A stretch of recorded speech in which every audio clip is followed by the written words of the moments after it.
No more bad government in Nigeria.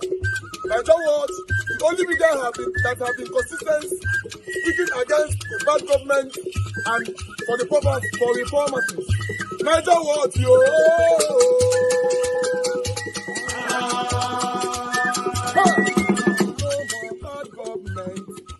No more bad government. Niger what? No more bad government. Niger what? No more bad government. The only media that have been speaking. No more bad government. The voice of the voiceless. No more bad government. No more bad government.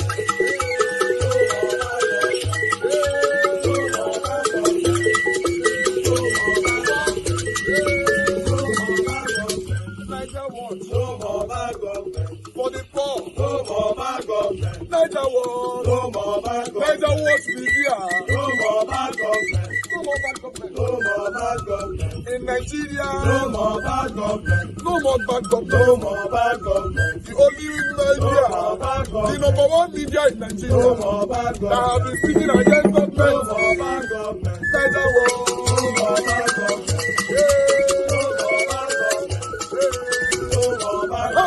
Niger what you? The voice of the voiceless.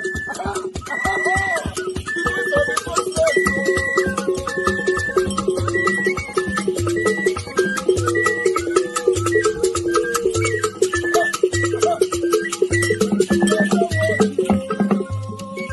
Voice for the voiceless. Voice for the voiceless. Niger what media? Voice for the voiceless. Niger what media? Voice for the voiceless. The only media that have been speaking against bad government. Being consistency since 1944. Voice for the voiceless. Voice for the voiceless.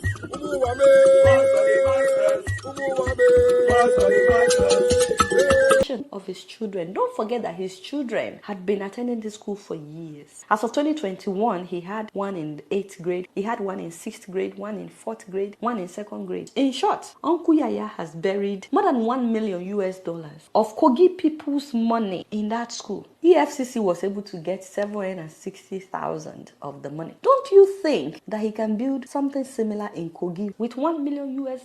That would be more than 1 billion naira. In fact, I think he can do more than one. It doesn't even have to be as elaborate as the one in Abuja. So that not just his children, but the children of other citizens of Kogi would enjoy what standard education. You know, at this school, besides the regular curriculum, they teach them music, they teach them how to play all kinds of instruments, they teach them swimming, all kinds of sports. Meanwhile, the rest of us, we just learn theory. I don't know about you, but when I was in secondary school, physical education class, they taught us how to swim. Mr. Marcos, in case you are watching me, I miss you. They taught us backstroke, side stroke, butterfly, everything. We crammed it here. Did any of us enter a pool? No, there was no pool on. We had no pool now on our premises. We didn't even have a gym. But did we learn how to swim? You bet we did. Without stepping in water. The devil is a liar. That is how so many schools are in Nigeria. Yes, we have great curriculum in Nigeria. But a lot of these things are theory. And just so you know, that American school in Abuja, that is how some public schools look like here in America. I'm not comparing Nigeria to America. I just want you to know there is money in Nigeria. If we actually want to develop that country, we have the money, we have what it takes. The only thing we lack is the fear of God. Our leaders lack vision and they have no fear of God. Public schools here, that is how they look like. And of all of them, they came with their lawyers, senior advocates. And I said, look, what is this? Company A presented their own. Company B presented their own view. Company C, Company D, Company E. I said, okay.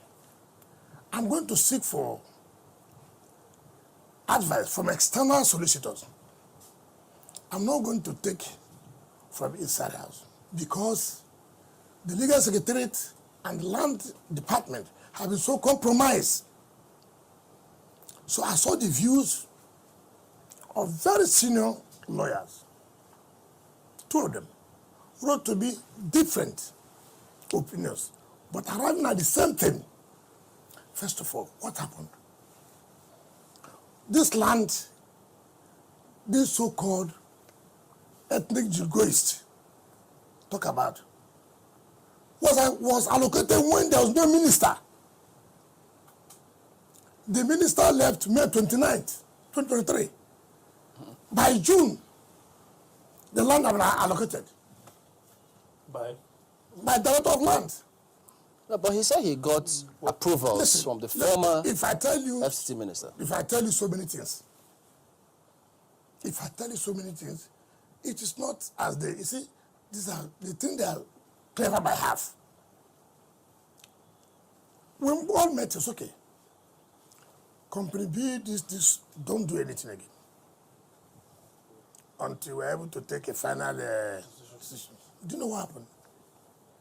These guys, thinking they are too smart, went on, started fencing, and then started allocating the land to people to buy. How did I know? A lady came and said, look, Honorable Minister, I want you to advise me. There's a place I want to buy land. I said, where are you buying land? He said, so area. I said, hey, no, we're having a problem with the person. Don't. Another time the lady came back. It's a friend of mine, came back. So look, you're telling people are buying buildings. Say what? Now I was going to commission the biggest water park at Sunrise. So I passed, it was the same area. I said, what is going on? Then I commissioned the water park. And then, do you know that for me to commission that water park, it was a Friday. On a Thursday, this same company called Praco and their allies have gone to court, stopping me from commissioning the water park project. And align with the LCT lawyer. You see how fraudulent these guys can be?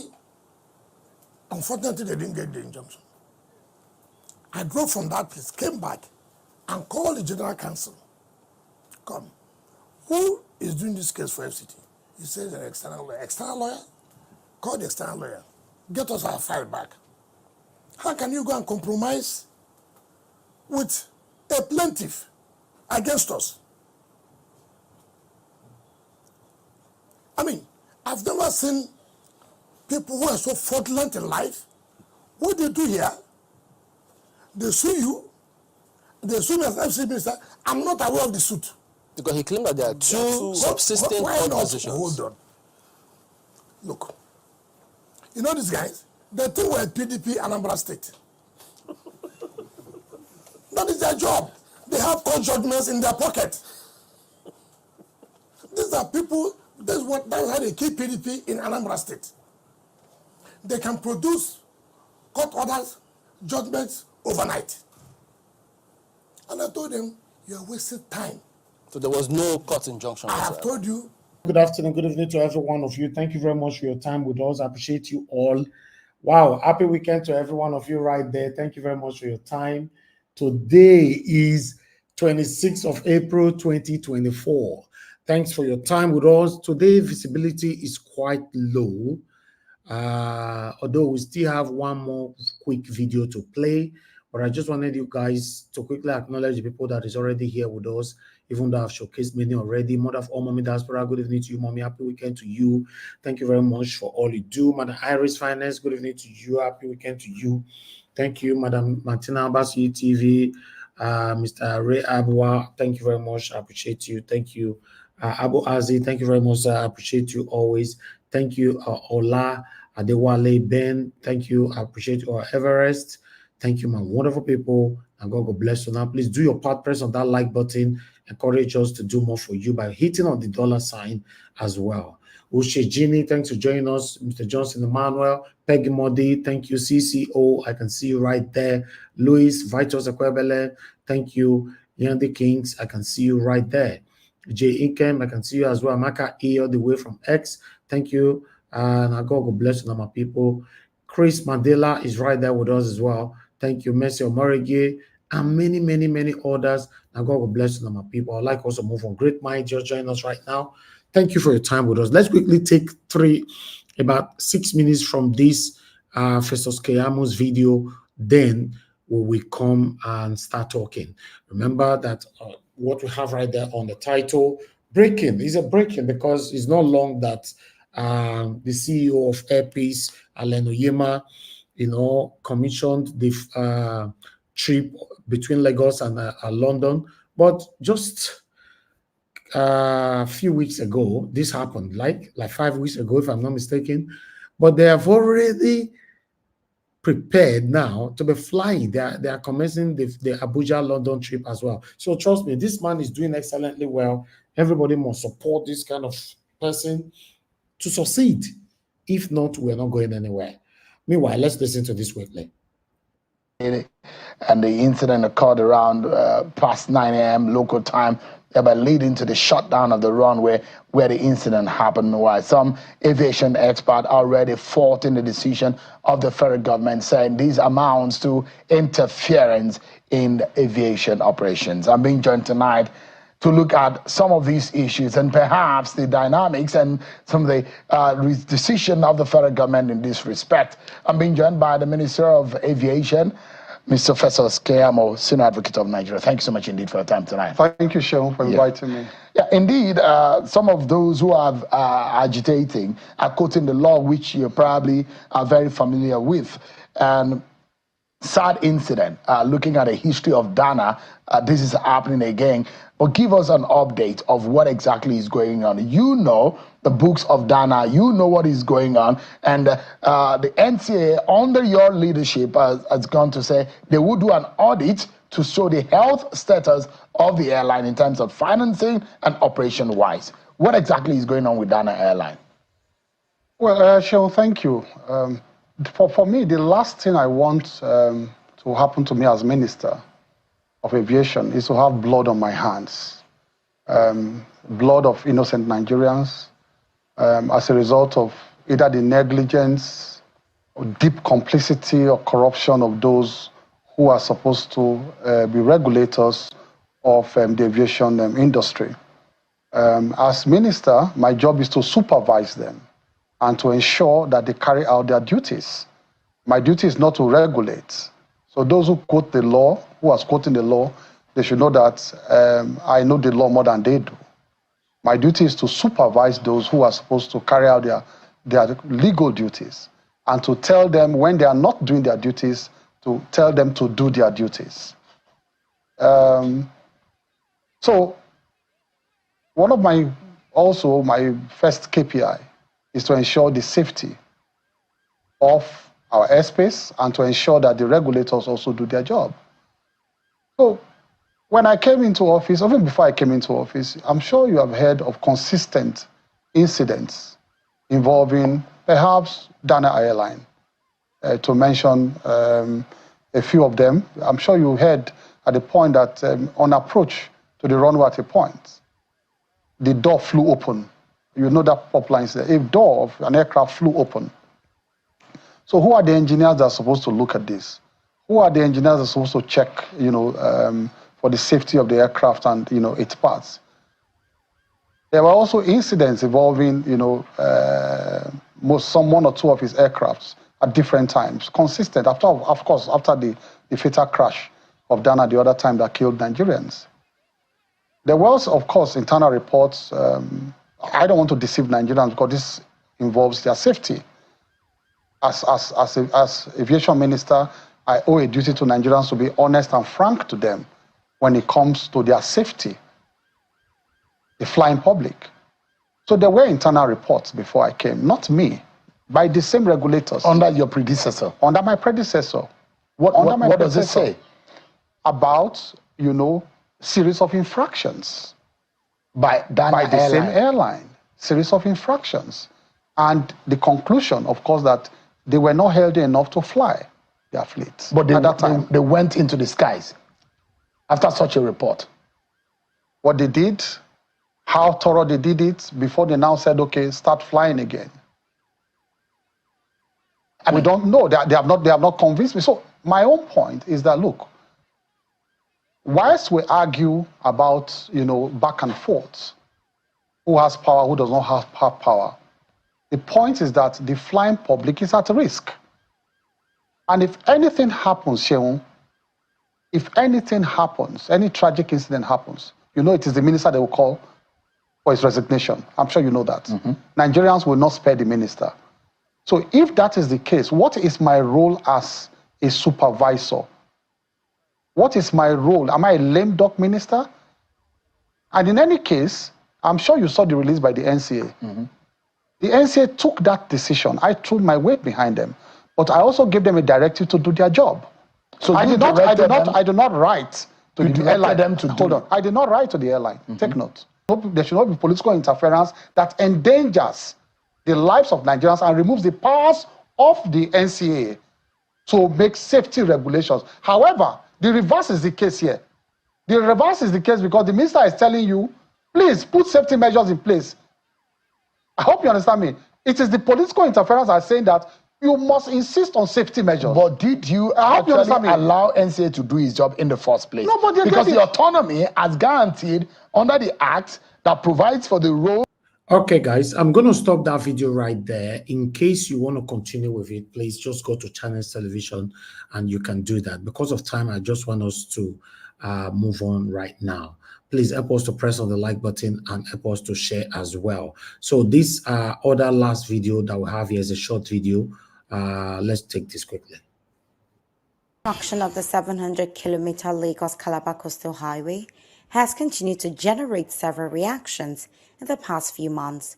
The Minister of Works, David Umahi, in his last visit to Lagos, stated that the ministry would pay compensations to all affected persons whose structures would be demolished in the course of the construction.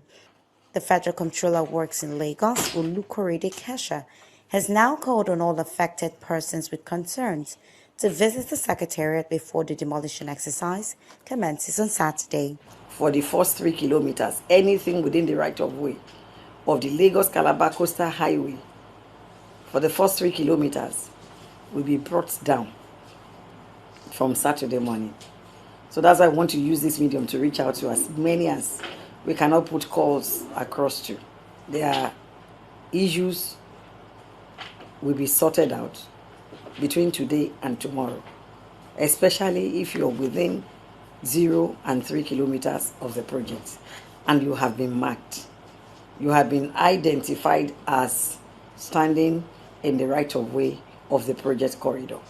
Kesha, who noted that the money for compensation is ready, said that no house will be demolished without adequate compensation. We're not going to demolish anybody's house, you understand, without adequate compensation or relationship with the person.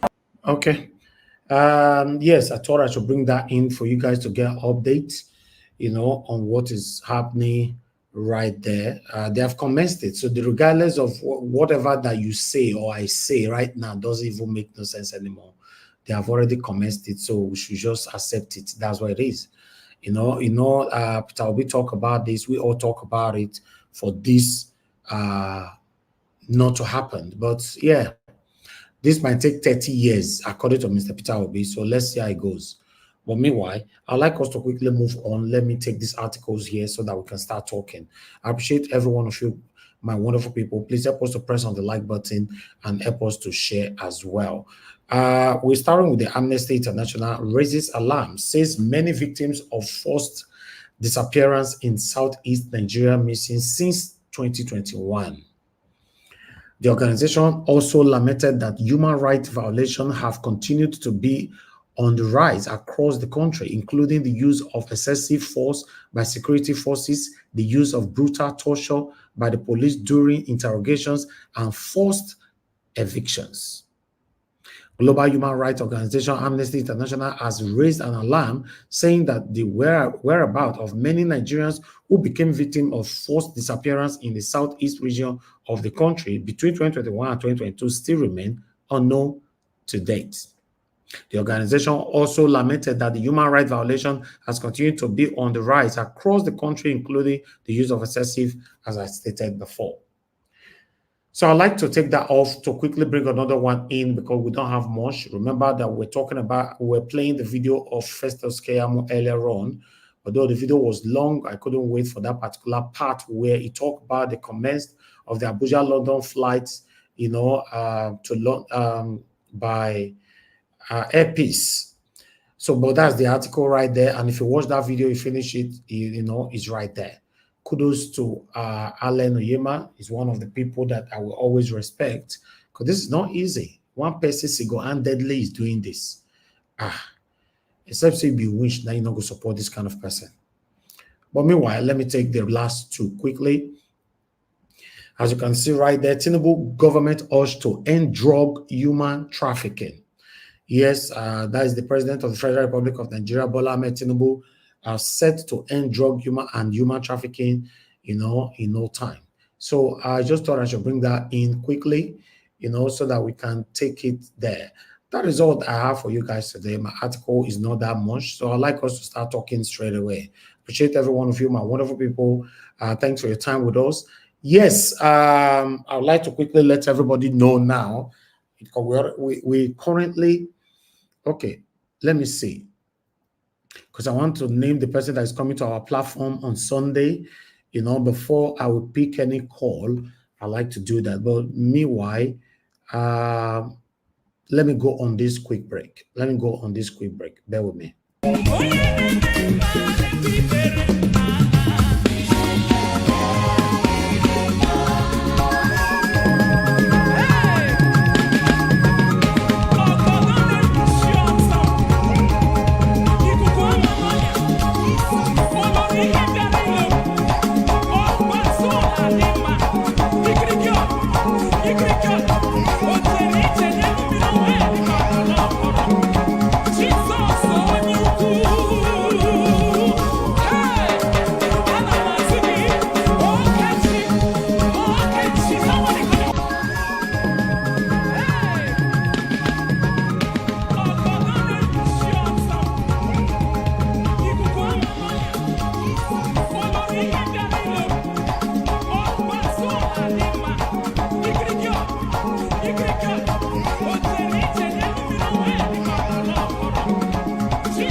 All right, guys. Thank you very much for your patience with us right there. I appreciate every one of you. Please help us to press on the $sign, press on the like button, help us to share, let our voices go far. Okay, meanwhile, I would like some of you on the comment section to guess, who do you think is coming amongst these two? Mode, the APC candidate, Mode Okbeoro, that is Senator Mode Okbeoro, or Barrister Olumide Akpata. Let me see on the comment section. Put it right there on the comment section. Let me see if people can guess right. Come on. Let me see your comment quickly so that we can move on this show. Tell me, who do you think is coming to the show on Sunday, 28, 7 p.m. here? Those state governorship candidates, one of the top three, one already came anyway, Dr. Asan Godaro, so two left. So who do you think? Put it there, let me see. I just want to see who can guess right. Let's see if somebody can guess this right. APC candidate from, okay, APC, Olumide Akpata, APC candidate, not guess, not say I guess, just put them there. Okay, APC, okay, LP, all right, but APC is leading, what did they happen? Monday, APC, what did they happen? Okay. The Akpata I get, not plenty like that. Okay, Akpata don't they come now. Akpata don't they show now. Now they say Akpata, APC you're for everywhere. Because they say, what did they happen again? Okay. All right, LP, Olumide Akpata, Olumide Akpata. Okay. All right. Thank you very much, my people. I appreciate you all. God bless you that. Okay, let me put this on screen so that you can know who is coming on Sunday, 7 p.m. That will be joining us. That is it right there. Yes, Barrister Olumide Akpata will be joining us on Sunday by 7 p.m. by wonderful people. I guess you guys just the play, yeah. Just the play. No worry, just the play. I beg Black Panther, where you day? Just the play. Just the play. Mr. Chris, where you day? Mr. Chris, where you day? Just the play. Sit down for that fence, yeah. Just sit down tight. Is it? Instead of you to say thank you now, you just need to push me for Just face. the play. Just the play. Just the I don't carry your candidate. I want to give you just now. Give us our mandate. Give us our mandate. I did wait to see your line of questioning here. No worry now. No worry. Just the play. Just the play. Whether na real question or na romance. Me are you there here now? Me are you there here? We there here. Ileni di majoko na put majoko di just the play, Mr. Elvis. That fence where you sit down. Either I go push you from give us a mandate too. I enter transport.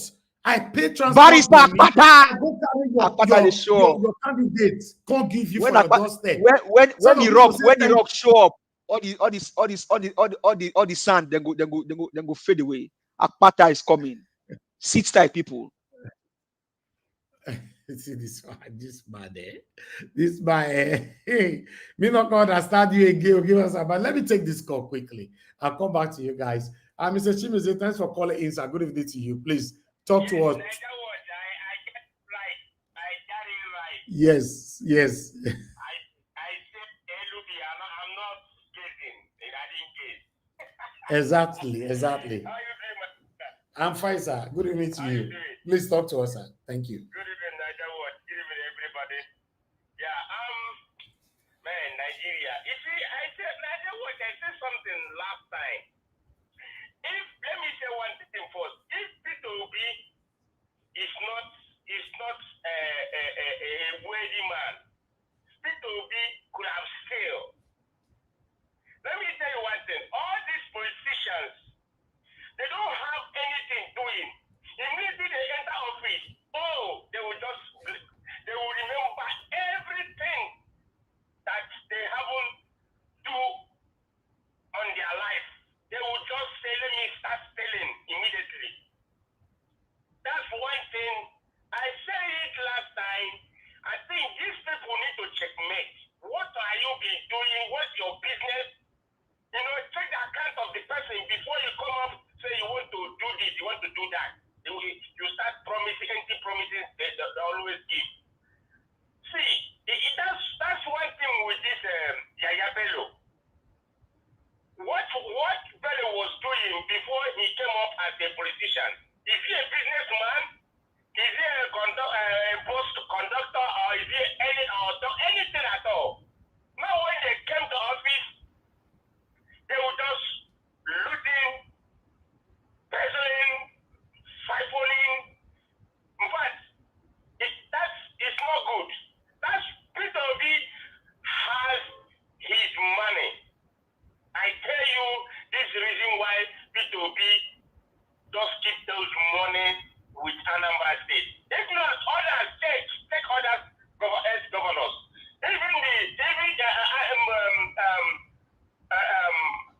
Obiano, you see what he did. And another thing, if you have conscience too, and if you have a conscience, if you have a conscience, have a good heart. People that have good conscience, they will never steal. But those ones that know how, if I go up on this government, no way I will get money, no business, they will just stay the one the coming generation we spend. So it's bad. So it's very bad. This Agbero, Wike is Agbero. If we see the voice of Agbero, you know all those ones that say that Oshodu or Musholosha. It's very well. Okay, thank you. Your 3 minutes is up, sir. Thank you. I know. No, no, no. No, but always work with your time. Okay, go ahead. 1 minute, please. Okay. Now, please, I want to say something about the Edo election coming up. Please, don't do politics with bitterness. Some of us here, it's like my brother Alex, the way he talk sometimes, and some people don't do politics with bitterness. That's not good. And don't use what your father, maybe father, the sense of father, to judge son. When I'm putting this way, between Okay. the governor and the Atwe, he don't say, oh, because of Okay, this sir. person, you won't, now he's giving this guy a bad name. That's not good. Please, let's come back. Okay, thank you. Thank you, sir. Thank you very much. Thank you. God bless you. All right, let me take another call here. Mr. Ben, thanks for calling in, sir. Good evening to you. Please talk to us. Hello, Mr. Alex. I greet you. Good afternoon. A wonderful Friday into the weekend to you. Thank you. And every members on the panel. I really appreciate. I just want us to really appreciate everything you do. Your voice and the voice of the panelists is being heard all over the world, from the UK to the United States to Asia. Our voices are being heard. So I really want to encourage you and every members on the panel to keep doing what you're doing, and God will continue to bless everyone on the panel. Thank you. Thank you. For the airpiece new flights from Abuja to London, all I would say about that is the government is trying to, support Alex Onyema. I think they have a very good working relationship, but I wish they could extend that same hand to Innocent who makes vehicles, in the eastern parts of the country. So that way, it will help us have, some type of, what was it called? Some type of forex. If we're able to export, our made in Nigerian vehicles. So I just wish they do that offer that same hand of support to him. And I will say this finally to Mr. Jonathan Kingsley. I want to say this in Yoruba, and I know you're listening to me. Mr. Alfred just permits me to just speak in Yoruba to Mr. Jonathan. Go ahead. Okay. Mr. Jonathan, Mr. Benny. Wọ́n gbọ́ yín dáadáa nílé lóko, wọ́n gbọ́ yín ẹ̀sọ́ ká gbọ́ ẹ̀sọ́ ká gbọ́, wọ́n gbọ́ yín ẹ̀sọ́. Please. Mo kàn fẹ́ ní pé Ọlọ́run máa wà pẹ̀lú yín, ẹ̀yin pẹ̀lú give us that mandate fún gbogbo nǹkan tẹ́ ẹ̀ ṣe lórí platform wa, gbogbo coming every day, gbogbo analysis yín, gbogbo opinions yín, passion tẹ́ ní fún Nigeria. Ọlọ́run máa wà pẹ̀lú yín, sir, because gbogbo nǹkan tẹ́ ẹ̀ ṣe I'm pé a lè reward yín financially, but Ọlọ́run ó rí gbogbo nǹkan tẹ́ ẹ̀ ṣe. Ọlọ́run máa reward yín àtẹ̀yìn family. In the name of Jesus, Ọlọ́run máa wà pẹ̀lú yín. And also, tó bá yẹ pé Nigeria dání, Nigeria ló yẹ kẹ́ wà ní political space, can turn things around, because we like approach to matters. So Ọlọ́run máa wà pẹ̀lú yín, sir. Thank you very much, Mr. Harvest. Appreciate it. God bless you. Thank you. God bless you. Thank you. Okay, all right. Thank you very much, my wonderful people. I'll come back to call us again later on. Let me quickly go to the panel so that our people can start speaking to us. You guys already know now that our guest on Sunday is Barrister Olumide Akpata. So if you have your questions, put everything together, come here the other on Sunday to pass your questions, just like you did with Dr. Aswen Igodaro. So next week, I cannot put you guys on suspense anymore now. Say, guess who will be coming next week anymore now? So, make Kayota Council be next week. Probably, although I'm not gonna fix time or date yet, or we are looking forward to having Bello as well. So that we can have all of them. Then you guys can take your own decision on who you want as your governor. Next governor of Edo State. Thank you very much, Madam Origin, for calling in. Good evening to you, ma'am. Please talk to us. Hello, everyone. Hello, my people, my family of Niger Watch TV family. Mr. Thank you, Niger ma'am. Watch, thank you. God bless you. I'm looking, I'm picking and making sure. Please, sir, don't give me 2 minutes because I want to just do my monologue and thank everyone that is tangible. This is our family. This is our place. This is where we come to make sure that Nigeria we dream for, whether in bits and pieces or in wholeness, comes true. Our dreams must come true in Jesus' name. Amen. It must come true. We have made up our mind. We are not going back to sleep. We are going to wake up those that are sleeping to tell them the thing that we see, good. Mr. Niger Watch, thank you so much for this candlelight that you bring up every day. God bless you. Thank you, ma'am. God bless you. God bless you. After Mr. Peter Gregory Obi, I know there are other platforms, but it requires a place like this, a platform like this, to be able, sometimes I think about it. I'm like, a lot of people are keeping quiet. I'm like, let's say, for example, the professor that spoke about Odudua. And I use him as an example because I know that there are other well-meaning Nigerians that are out there. Look at how they are trying to suppress him, oppress him in that media out there. I believe that if that man comes to this platform, he is going to be given opportunity. You see, that is how important, that is how crucial, that is how valuable this platform you created is. It is the voice for the voiceless.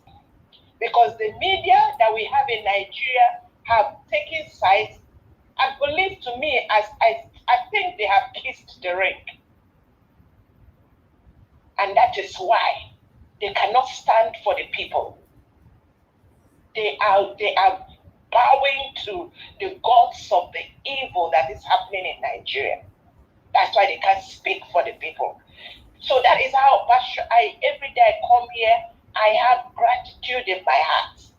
And I want to thank everyone. Mr. Jonathan, God bless you. Mr. Give us a mandate. Dr. CM, just a whole list of you. I'm making my list. I was like, God, these people must be blessed. Because you come out, you're not paid, but you know that this is service to humanity, service to the people that are oppressed. I thank your mother that comes here every day. Mama Diaspora, you know you will never lose your reward. You have already made a great man. In the Bible, we have women that stood up and stood out. In our lifetime, you are one of those. Don't even think twice about it. Because you have raised a son that have stood the test of time. Other young people like him that have created valuable a platform are pressing bulo. Is that what you call it, Mr. Niger? And they are creating content that are useless and are no value to humanity. So I thank you. I thank everyone. I think, Madam Patricia, you're back. Wow, glad to see you, shining back on the platform. I think today is just my monologue. Thank you. I thank you. I thank you. And I just so it's important to me for me to, do I think that is what I call my own job, to come here, encourage these wonderful people that have refused to the status quo, that have come out every day to say, what can we do? And just like CNN, ABC, BCB, all over the world, that have brought out microphone, Mr. Niger, what you brought yours for truth, to re-educate Nigerians from all the nomenclature nonsense that have been put in them, that have put them in bondage. You look, let me comment on that Wike man. The Wike is talking, and he's talking about he's talking about criminals. Hey, wallahi, criminals. Thank you. Has he looked at his antecedents? Has he looked at his profile? Has he looked at how he governed the River State? All these word salad, mixed salads that they present cabbage to Nigerians, and the rest that follow this is baggage and carnage and bondage and everything, danger, age, and then Nigerians are eating poison. Okay. God will judge all of them. I rest it there. Thank you, Mr. Niger Watch. Thank you very much, Madam Origin. God bless you, man. Thanks for the encouragement, your prayers, your support. I'm grateful. Thank you. All right. Thank you, my people. Thank you very much. Let's move on. Callers, I'll come back to you guys later. Please, let's just move on right now. Let me quickly welcome in Madam Patricia Tagbojumi in the building. Madam Patricia Tagbojumi in the building. Yeah, in the building. If I say make I sing, I will feel sing. Go. In fact, make I welcome her properly.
Yay! Thank you very much, my people. I appreciate you all. Madam Patricia, it's good to welcome you back again.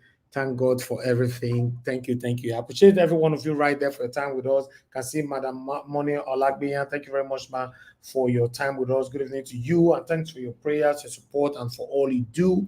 Thank you very much, Sabistan. Thank you very much for joining us. God bless every one of you right there that just coming in now. I appreciate every one of you. Comfort Bebe once again, and many, many others. Tony Africa in the building. I appreciate you all, my people. Thank you. Let's move on right now.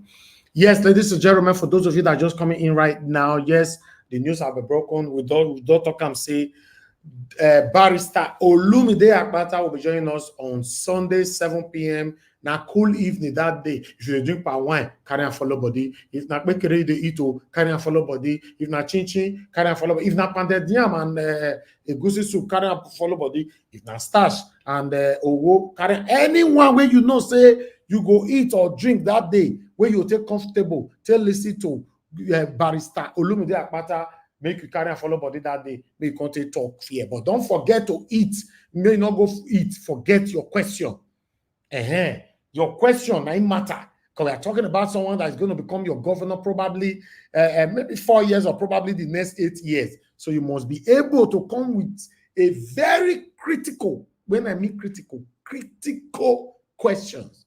Don't come here to rob. My candidate. Now God go bless you. Now God go bless you. I've been following you now for the past 78 years. Now God go bless you. You often use 3 minutes. They praise and first. You know what I go do you that day? I don't say they're not coming back person. You know. Once minister, I'll give you your rich. If not panel you there, I'll put you on the backstage. Because I know if I leave you for the panel, if I mute you, go mute yourself. I'll just put you bangering you're the backstage. You talk to backstage. After the OT say Barrister Olumide don't come out, you can't they complain. Elvis, Mr. Elvis, what you did to me was wrong. Was it? Then people when they listen to me, so I go tell you say simple instruction. You not feel follow. Simple instruction. So that's what I want you guys to do. Joke apart. Let's be focused. He's coming here. He have a limited time to spend with us.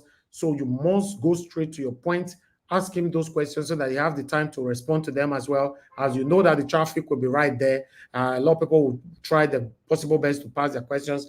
As we know the way it be now, when barrister Dr. Asoyin Godaro come now, some people could not pass their questions and they also understand, say, yes, it wasn't deliberate by me. So, yes, I appreciate you all, my wonderful people. Let me start with the first person on the panel. Is give us a mandate. Give us a mandate. It's good to have you on the show. Good evening to you, sir.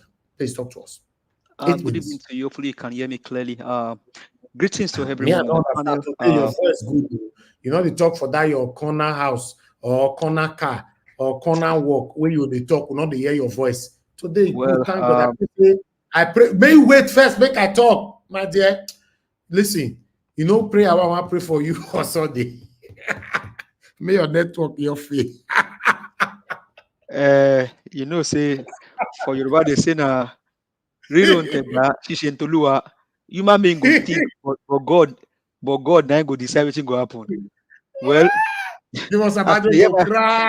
You go say, what be this? What be this the whole day? If you put that flyer for screen again, I beg my say that guy again. I beg that guy will come, my guy. Just now. I beg put that for screen. I want to tell you beg something. Me where now. Beg me where? Not be so. I beg. I mean, thank you for this one you don't do. Thank you. I beg. You know, you come from me say you put Nigerian time, you can't put US time, you can't put UK time. So that put. You say now US or UK now barrister Olomide. No, in the Nigeria, this one the time for the Nigerian people. So that people wait for US, they go nowhere, they can't join the program. You just put either na 12 p.m. Eastern time or CST, just put them for there to make them more better, more, you know, now big fish they come, so the better fish they come, so you know, you just I talk to her. You remain 5 minutes for your minutes, so no worry. This one a preamble. Yes, sir. 5 minutes, it meant 5 minutes. See fresh boy. See person carry brain for head. Better candidate. We go save Edo State. Olumide Akpata. My people wanna carry your water, carry this man. Okay, no worry. Well, I greet you now. I greet you now. This one I see today just make my belly do more. Olumide Akpata is coming to the building on Sunday. Please make time to join us. I bet you it will be a wonderful time. Yeah. Now that day now go dissect what we go do for Edo State. So you have no choice. If you are PDAPC, prepare yourself to come on board to the platform, the better candidate that will do the best for Edo State. That being said, on what you showed earlier, I mean, I didn't see all the videos, but I saw Wike, I saw part of Wike's video, and then I saw part of Keyamo's video. Honestly, as I was watching the video of Wike, what comes to mind is the level of impunity in the country called Nigeria. The level of impunity in the country called Nigeria. I mean, we have one of our panelists on this channel. You see, the Nigeria is in a country, but I will just give them that for this moment. The level of impunity. The last time I checked, Wike was the one that rigged the election in Rivers State for the person that in quote sits in power today. If he was in a sane community or sane environment, that guy will be behind bars. But Wike sat down, and I think Mr. Jonathan said about what that professor said last time. The media now pander to the narrative of this government. You see how you have those guys in front of them from different channels. I think Arise is the only one that is not there. And they sat down there, giving him audience to just spill all the nonsense he wants to spill. With all due respect. You see how he talks with the level of like they are the one that runs the country, nothing can happen, anybody can do whatever they want to do, nothing happens to them. That is the highest level of impunity. He doesn't care about the common man. You see how they brought to him the issue of VIO, the vehicle inspection officer on the highway, how they cause accidents. And this guy he now puts the issue of land above human life and tell you which one is more important. As a government official, I think what should be sacrosanct to you should be the protection of the life of your citizens. Okay, let's begin to iron out these matters in the order of urgency.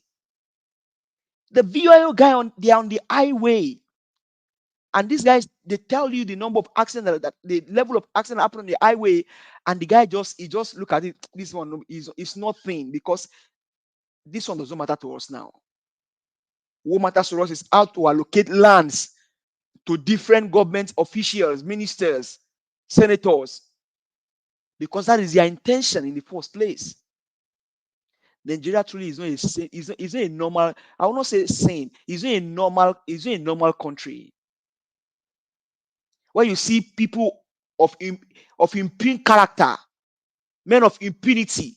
They now sit down like as if nothing will happen to them.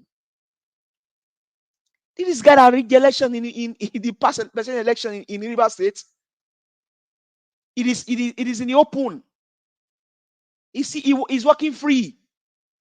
In fact, he's a minister, not just another minister now. He's a minister of the FCC, where the seat of power is in Nigeria.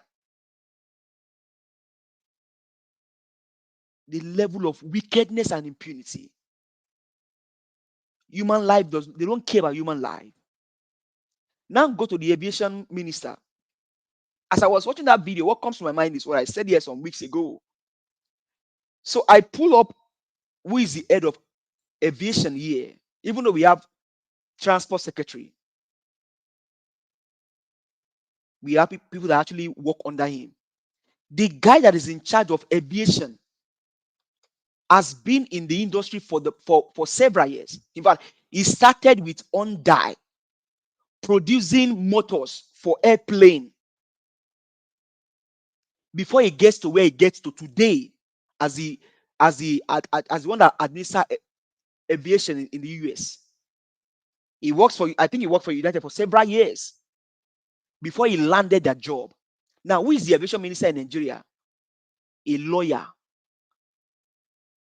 that has not gone through the four wall. I mean, he doesn't even know what it takes to even operate aviation or a fleet of planes. I mean, I care less about whatever he's saying about Dana Air or whatever air. He himself, is he qualified to sit in that office as the aviation minister?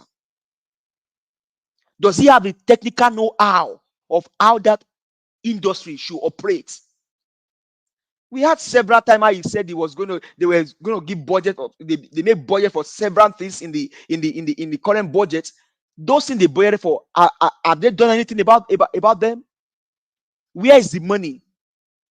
Renovation of the airport, putting different things, scanners and all that. Have they been done? All of your traveling to different parts of the world to go study how people are doing the aviation. Where has he landed you, Keyamo? Is it today that you guys know about Dana Air? Dana has been even before Obasanjo. The level of impunity that this guy they show, it just baffles me. On the ordinary, should Keyamo should he be the aviation minister in the first place? Where you have aviation experts. And I'm not saying playing to the gallery of the one that I said earlier. You have aviation experts that are trained even from outside the country that knows this job in and out. This one are not the one that will just tell you they are just aviation ministers just for saying it's sake. No. Men trained. They flew plane. They know what it means to fly plane and to run aviation industry. And you brought in a lawyer to be the aviation minister. And he said he doesn't want to see the red oil of Nigeria in his hand. Hey, you may not see the red oil of Nigeria in your hand by through the aviation industry. But are there no red oil of Nigeria in your hand in the first place, Keyamo? Are there not red oil of Nigerians in your hand in the first place? You were a labor minister. What ends labor? the jobs that you get that did not exist, all of the money that you siphoned, you think people didn't buy that during that period? You already have the red oil of Nigerians in your hand, Keyamo. They are already in your hand. The election, is it about the election? 88 were pied in the election. 19 years were pied himself in Plateau, and you came out to support this evil government. And you're talking about not having the red oil of Nigeria. You already have it, Keyamo. You already have it. For me, I think we should be able to get these things right. It's just like bringing carpenter to come and do the job of a doctor. How is that going to happen in the first place? But is Nigeria a normal country?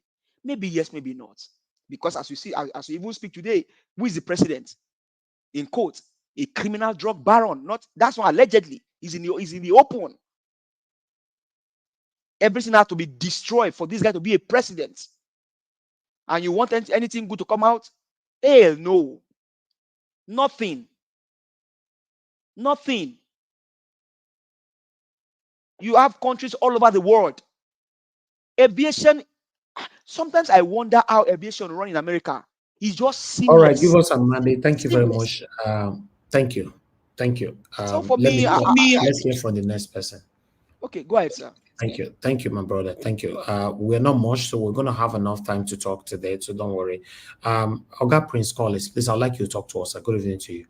After you, then Mr. Jonathan will go ahead. Thank you, sir. Please unmute yourself.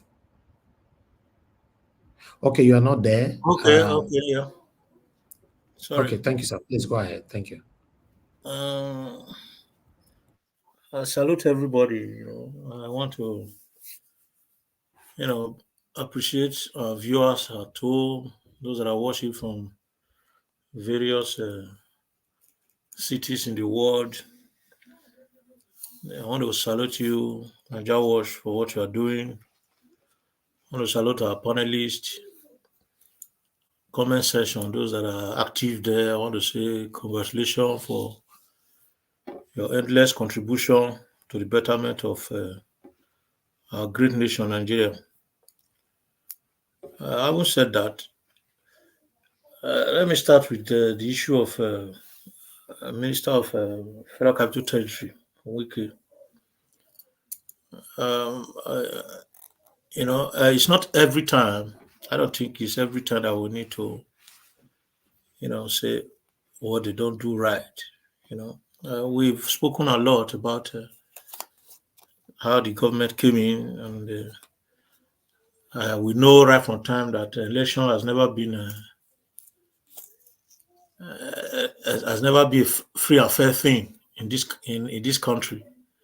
It has never been, except so many years ago. The only one I can see was that of Abiola, and probably before then, maybe that of Shehu Shagari, coming to power. And after that, I've never seen a close to free and fair elections, to call it, because it's not totally free, because the machineries that is required to have a free and fair election is not there in the first place. So you can't do with what you don't have. You only do with what you have. So I would say that at least we need to move forward. This government is already there. There's nothing we can do about it. Even if we have to say how they came, go back to history, they're already there. So how can they do the right thing? That is what we should be concerned about.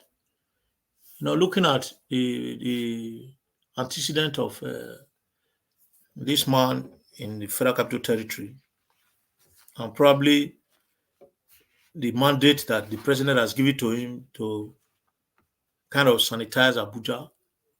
That is what they call it, to put things right. If you ask me, because I don't support politicians actually, whenever you are doing the right thing in Nigeria, because Nigeria as a whole is corrupt, not only politicians that are corrupt in Nigeria. Everybody that is a stakeholder is a corrupt person. You can't take that from me. You quote me anywhere. Because the system is corrupt. So what you do when you follow a system that is corrupt, You act corruptly. You do things that are corrupt to enable you to survive. So the wrong person will come and correct another wrong person. That is the scenario you are seeing in Nigeria. A corrupt person will want to correct a corrupt person. A killer will want to put judgment on another killer. That is the system in Nigeria. I've said it. The system is corrupt and is not properly instituted. So that is what we are going to see. So Wike is trying to do his job under a system that is not properly arranged. He's maneuvering. Others that have been the system right in Abuja there maneuver the land, because I heard him saying that people will go and fight for allocation of land that they want to develop it. They start selling for others to buy. I've seen cases like that where people buy, they buy land. The government will allocate land for it. They are even doing it in estate. Those that are into estate business, they go to communities.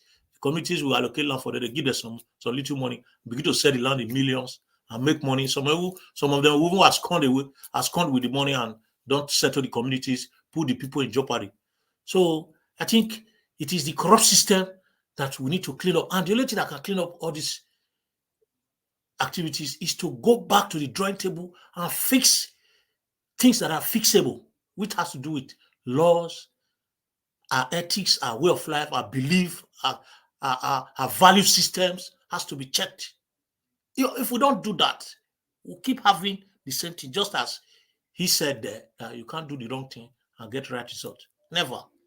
So that's about that one. Then, talking about EFCC and Yahaya Bello, it's the same corrupt system. Yahaya Bello is just one of the 26 ex-governors that have been indicted. My question is that in all these cases, how many of these cases has been won by EFCC? How many of these cases have been won? Many governors, we saw the issue of Fire Shaden, saw the issue of Dilo Melaye, they were arrested there, carrying this one here and there. Not a lot of them. How many have they won? How many have they succeeded in persecuting and putting in prison for what they are stealing? It's still the same corruption job. They are using, giving us things to hear, to listen to, and then, keep us at the same place that we are. The FCC chairman said he was going to resign after, if Yahaya Bello is not prosecuted. I'm waiting for him to resign because they will never prosecute Yahaya Bello in Nigeria.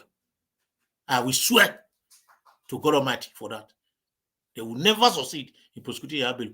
The next thing, in the next 1 or 2 months, another issue will come up and we'll forget about Yahaya Bello. We already forgot about the minister for the lady, what's the name of that, the young lady that was in Better Edu.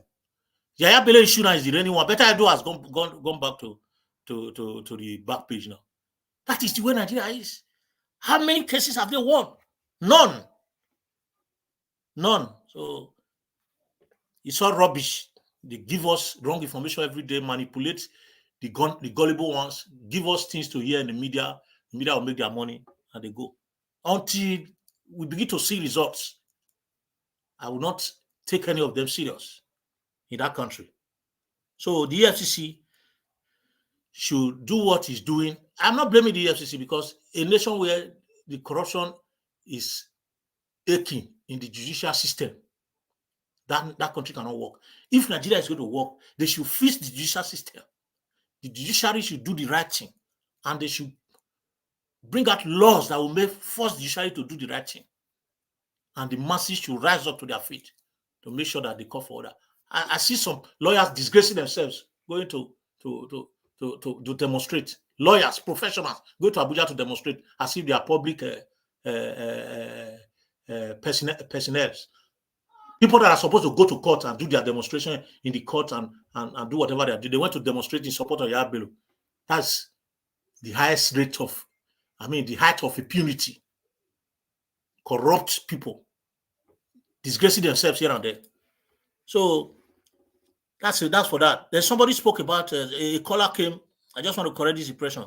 Said Obi is not doing. He said Obi is very rich or is very wealthy. That's why he's doing what he's doing and he's doing it right. No, let me correct that impression. Obi is not doing the right thing because he's rich or because he has enough, but because he's somebody that wants to keep his dignity and wants a better Nigeria. It's not about wealth. If it is about wealth, the present president, Tinubu, will not be contesting, will not be in the government because he's one of the richest person we have in Nigeria. It's not about wealth. It's about personality, dignity, and love for your nation. That's what it takes for somebody to say, okay, yes, I want the betterment of my neighbor. When you have that love, be your brother's keeper. You don't need to wake that person to tell him what to do. He knows. Looking at Bello when he's speaking, you see the passion in him. You see the feelings. You can see the empathy. You even sympathize with him. It's as if he's the one that is in that shoe. I was watching a program when he was talking about project that I was supposed to give Northerners water and education at a low level. I saw what he was coming out from his mouth. He was even talking as low as project of 10 million that will, take care of a particular set of students for 1 year. 10 million. That's to tell you how grounded and down to earth he is. Those are the kind of people we need, not people that want to, even if they have enough, they still want to siphon. So it's not about him rich, because there are people that are 10 times richer than him that are still stealing the money that don't feel anything about what the masses feels today. So let us not say that Obi is rich. It's just his personality. He wants to keep his dignity and he loves the country, Nigeria. And that is what My we brother, want sir, can I interject you, sir? others to emulate. Yes, go ahead. It is even an indictment. I think I have it on my paper here, but I cannot forget. It's an indictment to even say that Peter Obi is doing what he's doing because he's rich. That's an indictment. Can you imagine that? It's an indictment on his personality. I think that caller is a regular caller. He should call back and retract that word. It's an indictment on the character and the person of Peter Gregory Okute Obi. That's an indictment. I think I understand you, but I think that's his words. I think he's entitled to his own opinion. It's left for us to let him know what it actually is. So it doesn't really matter for him to come out, because that is what he feels. That's his opinion. But we need to tell him or tell the people what it is. Not about words. It's about personality. People that actually in life, people that decide to do the right thing, they are not the wealthy people, because wealthy people, they become more greedy because they already have that wealth. So Obi's personality is worthy of emulation. He's worthy of, in fact, he's one among millions in Nigeria characters when it comes to Nigeria as a whole, not in the political terrain, not Obi as a person. You can hardly find 5 of Nigerians that are like Obi, that is into public sector, that will do the generating and will decide to do it clearly. So it's not about wealth. It's about somebody trying to see that your neighbor feel comfortable, even if you don't have. So there are still good people right there that want to share with the little they have. They want to share for their neighbor because they feel that their neighbor is passing through pain. And that is what it takes to be a brother's keeper. And that is why you see the white people, they exploit other nations, other like the white people come to exploit black Africans to take care of their persons and their nation here, because they love their neighbors. Slavery was as a result of them coming to enslave you, to come and work in their nation, to build their nation for them, because they love their brothers.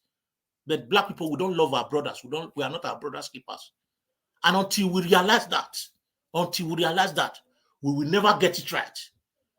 If you don't love the person that is close to you, you go to church and sing from morning to evening, go to mosque and pray from morning to evening, God will just look at you as a fool, because he created us in his own image and likeness. So, may they play. They should keep playing, misbehaving until the whole world will end up. This what have been more than half used already. Africans are the bad receiving end. They receive the bad of it, and the other world, they receive the best part of it. So until we do the right thing, we will never have the right enjoyment that we want. Until we do that, we'll never have such thing. So let me stop here at the moment while others will come in. Thank you very much, Nadia Wash, and thank you very much, viewers at home. I appreciate one of us, each and every one of us. Okay, Nadia Wash is not there. Can anybody hear me? Yes, I can hear you. Okay, it's like Nadia Wash is not there. I think the next person now is let the next person come in.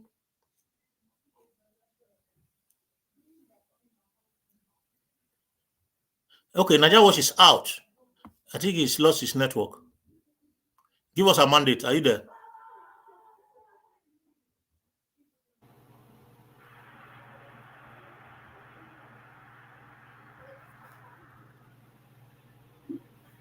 Hello? Yeah, hello, I can hear you though. All right. Let's wait for. Okay, is that Jonathan? Yes, speaking, yes. Yeah, you can. If you have anything to say, you can speak Okay. while he's coming. Yeah. Yeah. I think we still have Madam Patricia on board, right? Madam Patricia, are you there? Madam Patricia, can you hear me? Okay. Before she comes in, Yeah. You look at the issue of aviation. Yeah.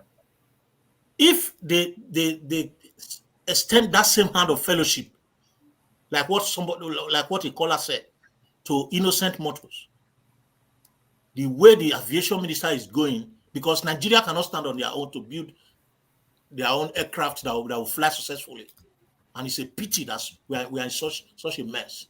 If they can extend that same kind of fellowship to innocent mortals, Innocent, yeah. Nigeria will go, in fact, ahead of Africa when it comes to car production, because I know that guy, I've gone to his history, I've read his background and everything. I know he can do perfectly well. Yeah. And he can represent us. Those are the kind of things we need. We need to encourage our industrialists, our entrepreneurs to become, what they want to be. Support them in every ramification to make sure that they succeed. Young politicians don't do anything. They don't. If there is no, Can I interject you? Yeah, is that Madam Patricia? No, this is Abdul Malik. Abdul Malik. Okay, go ahead. Yeah. Yeah, there is something he said. He said that Nigeria cannot stand on their own to have their own flight. It's not that Nigeria cannot stand on to hold their own flight. It's just because of the corrupt government. What about the money they are borrowing now? They can do more than flight, understand? But they are carrying the money. The corruption will not let it happen. Wait. Yeah, but why can they stop it? Why can't they stop it? Yeah, it is not, when it comes to aviation, it is not only the government. It is a shame. Wait. It is a shame. It is a shame that a nation like Nigeria, best African biggest country in Nigeria, understand? Why they can't have flight, international flight transporter? It is a big shame for them. Look at Ethiopia, Egypt, Morocco. They are all flight. Yeah, Maroc is one of the. And when they have flight, one of the best airlines in Africa. When they have flight, when they have flight, it will bring more economy, more development in the country because there are many Nigerians abroad. They will try to delete their flight to travel to their home, understand? But those things, I don't know what they are doing in that country. The issue is that, they are not serious. They don't do anything. They are not serious. Let me just say this. Let me just add this to that, to what you're saying. Aviation industry is capital intensive. It is not done by the private sector, but the government provide the enabling environment through policies. It is the private sector that comes in with massive investment, and then the government will give them the playing field through policies, both internal policies and external policies that will support them, that will assist them to grow, to thrive. That is how it works. But in Nigeria, unfortunately, I understand. they I know all understand you, this. but it's quite what I'm saying is quite different from what you are saying. I mean that why Nigeria they cannot have their own flight. It does not Nigeria matter. flight Even if see, transport out. even if Nigeria doesn't No, have no, no. I see, support private flights. But yes, I'm just talking on my own self. yes, When okay. Nigeria they cannot have their own flight. And that will It not is be a shame. the Look thing at is that we have the 4 refinery in Nigeria, but we cannot refine oil in Nigeria. We import and export. Why is it like that? Understand? It is it's not normal. It's not corruption. normal something. But It's we are corruption. borrowing money. Those money they are borrowing, what are they doing with the money? They cannot fix refinery to refine the oil in Nigeria. They will import and export. That consume more money for them. The economy is going down. But when they fix the refinery to refine in Nigeria, now the economy will be booming. It's not normal. It's not normal something. I'm telling you the truth. But I don't know if they are reasoning at all. Those people, they are old cargo. They don't, that is, the method they are using is old modern method. This method is past. It's not method they are using now in the world. They need to adopt new method. They are still using the old method to develop the economy, but it's not working for them. You are borrowing money, but the money you are borrowing, you don't see what you are doing with the money. You cannot fix one thing so that you see this is what I fixed. Just borrowing and share. People are there suffering. No food. Farmers, they cannot go farm no longer to produce food on their own.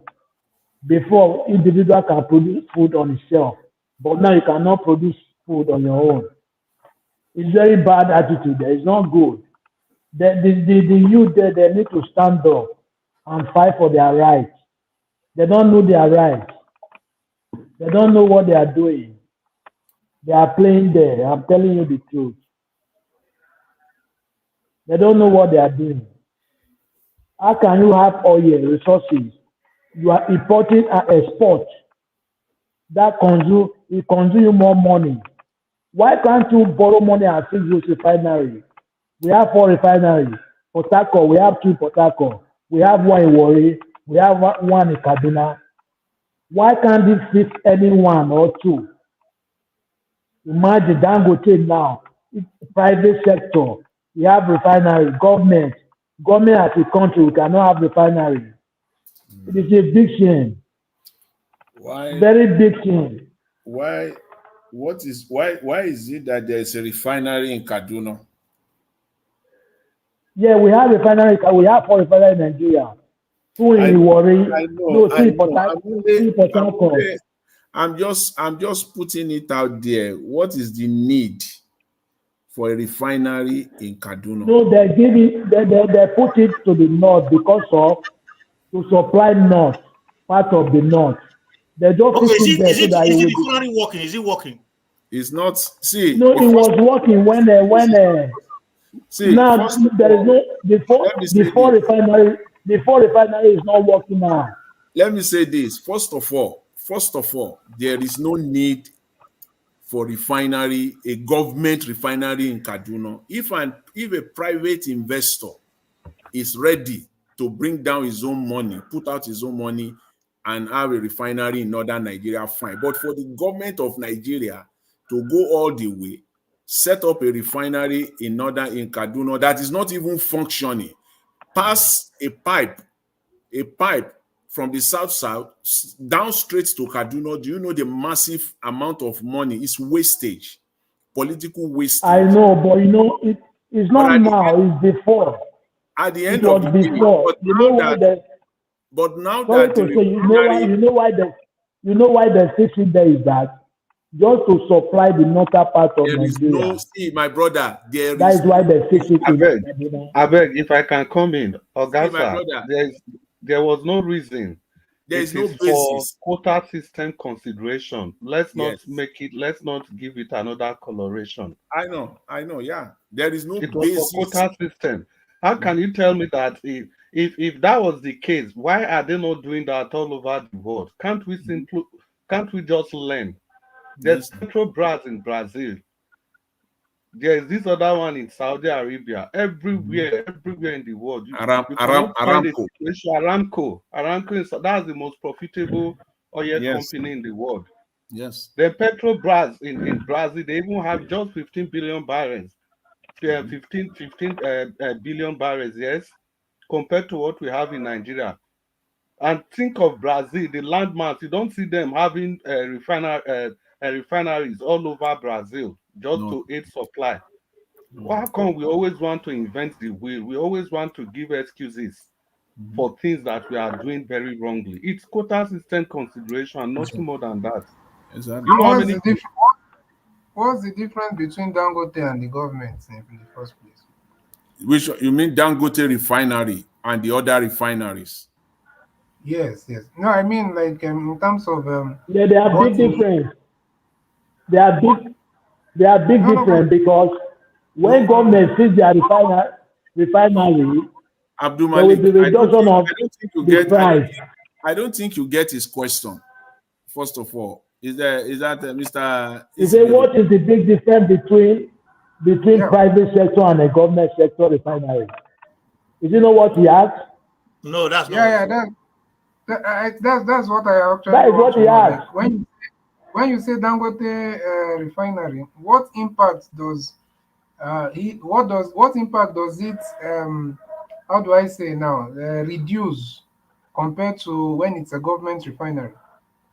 Okay, now Yes, yes. this is what I have Let to me tell contribute. you the difference. Let me quickly say The something here. This is difference is that what I have to contribute. the The issue difference is is that when the issue government sees their own refinery, the price will be reduced more than the private sector. The now citizen this will be is benefit from the government than the private sector. Now How? the government refinery will now it will, How will the government price, be reduced, or how will the government sell at a lower price? without How will subsidy, they? it's not possible. yeah, Except the it will be subsidy. reduced. It will be reduced because they are no more importing exporting. They will produce in their country because we have the resources in our country. Now It does when not we matter. import, we export. It does not matter whether you have crude oil in your backyard. Eh? Because of that, you will sell it cheaper. No, it's the subsidy. Even if you have crude oil in your backyard, it is still the same cost of production, if not even more expensive, that you will spend. Okay, and then again, you are selling it at crude oil has international price. They set the price. There's international price. Unless you are taking your crude oil, you are producing your own crude oil for free, then that means that you have to subsidize it at a very high rate. So where will government get money for other priorities? So it doesn't work. So even if you have crude oil in your own backyard, it does not matter. It will still be same price, if not even higher. The only way you can sell Okay, it cheaper, is if you are subsidizing massively, because you will still pay when it comes to oil and gas, there is nothing like labor cost advantage. Nothing like that. What you are paying the engineers in Nigeria is what you will pay, the same rate they are paying them in Saudi Arabia. There is nothing like, oh, because it's Nigeria, they are paying. No, no, no, no, no. There's a standard cost, even labor cost. So overall, your expenses does not change, even if you have the crude oil right inside your garage or inside your house. It doesn't matter. It is only through subsidy and subsidy alone that government can reduce the cost of gas or petroleum for the citizenry. and that's all. And there must be a limit. If government does Exactly. not set a limit, there will be no resources for other priorities. You're right, Mr. Jonathan. Because even if you look at America and you know about David Rockefeller, like I think up till now his family is still the richest or one of the richest in the world, right? So you see, they are the ones who went about exploring oil and gas all over America when they just when there was that oil boom and all that. So and that's a private citizen, and I think it has always been like that all over the world that private people citizens can. I think the government has always left them to handle that sector, and it's not necessarily something that government should do. They just need to create the enabling environment, like Mr. Jonathan said, enabling environment, the right policies and the right rules. So I think that's just the part that government can play. So Okay, I think private Mr. citizens. Jonathan, let me Okay, ask you a question. let me Hello, quickly come in. Let me quickly come in here. Let me quickly come in here. You see, Mr. uh, Jonathan, let I me ask you understand. a Wait, question. Hello. hold on, please. Let me quickly come in. Let me finish. I understand that when the government creates an enabling environment for private industrialists to come in, it also go a long way helping boosting the economic of the nation. But let us talk about Nigeria in particular, and let us look at other aspects, not just petroleum, for instance. Let us look at the health sector, like talking about standard hospitals and other. Why is it that the private sector has taken over primary and secondary healthcare, even up close to it, even at the tertiary level, private sector has taken over? It's because Nigerians they don't commit themselves. It also boils down to the issue of no one believe that he is a Nigerian. First of all, I am an Igbo man before I become a Nigerian. I'm an Edo man before I become a Nigerian. I'm an Hausa man before I become a Nigerian. I'm a Northerner before I become a Nigerian. I'm a Southerner. I'm an Easterner before I become a Nigerian. That is why we are getting it wrong every day in that country. Then look at agriculture. Why is it that it is private sector that are even giving up food to eat?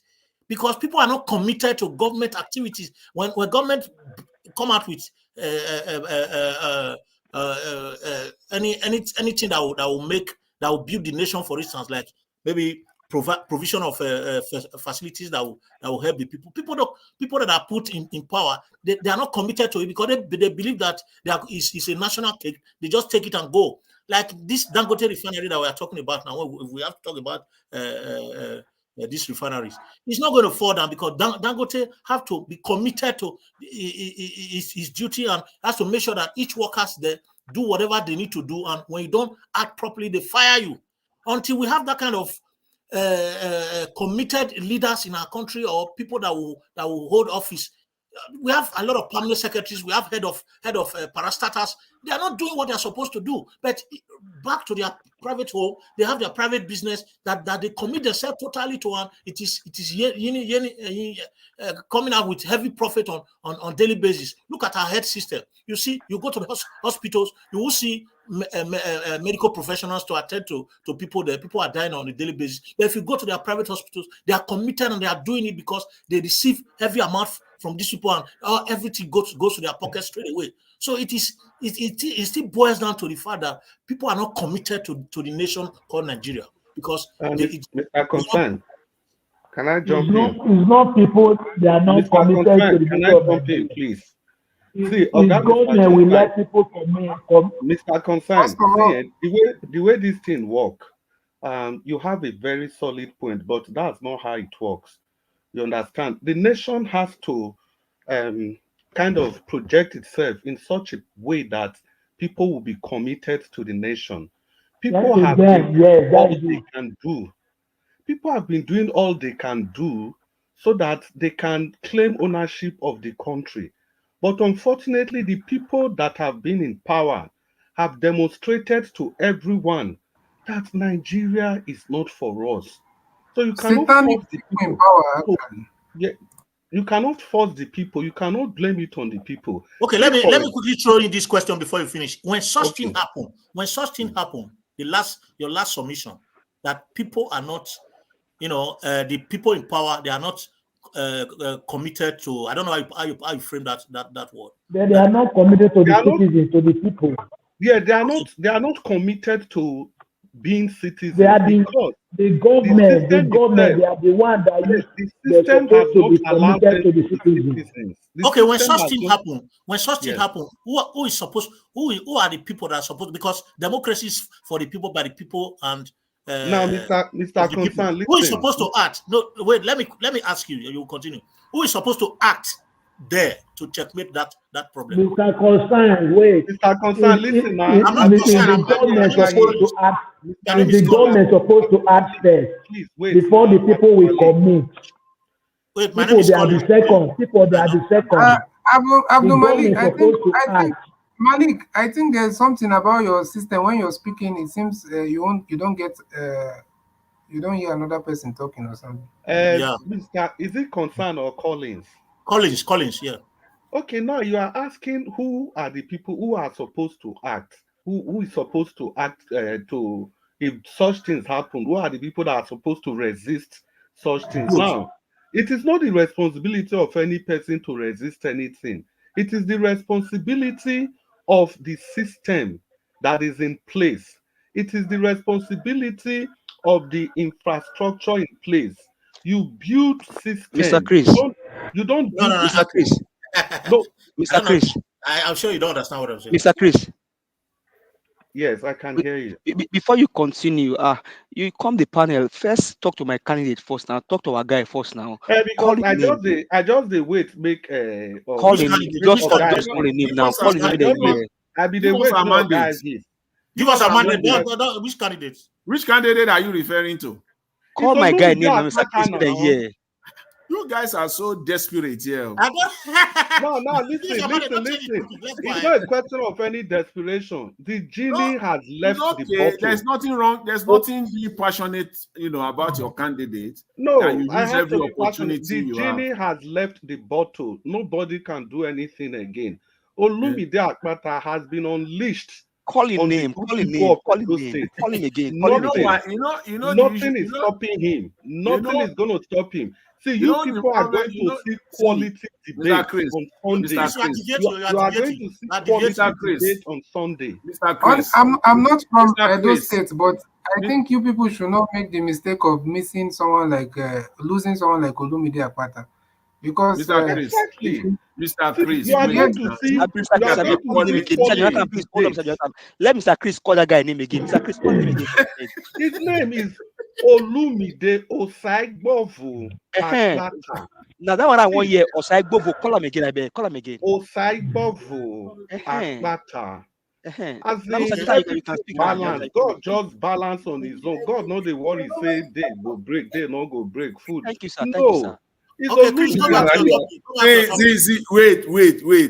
See, Mr. Chris. Mr. Jonathan, can you people give me my 8 minutes so that I'll just talk? Actually, no, you got to talk. You got to 5 minutes. Come on. Actually, it's my. No, I never talk. I didn't respond to you, Mr. Collins. No, actually, it's my turn. It's my. Why don't we just agree and make someone the moderator in place of for the meantime? Maybe give us a mandate.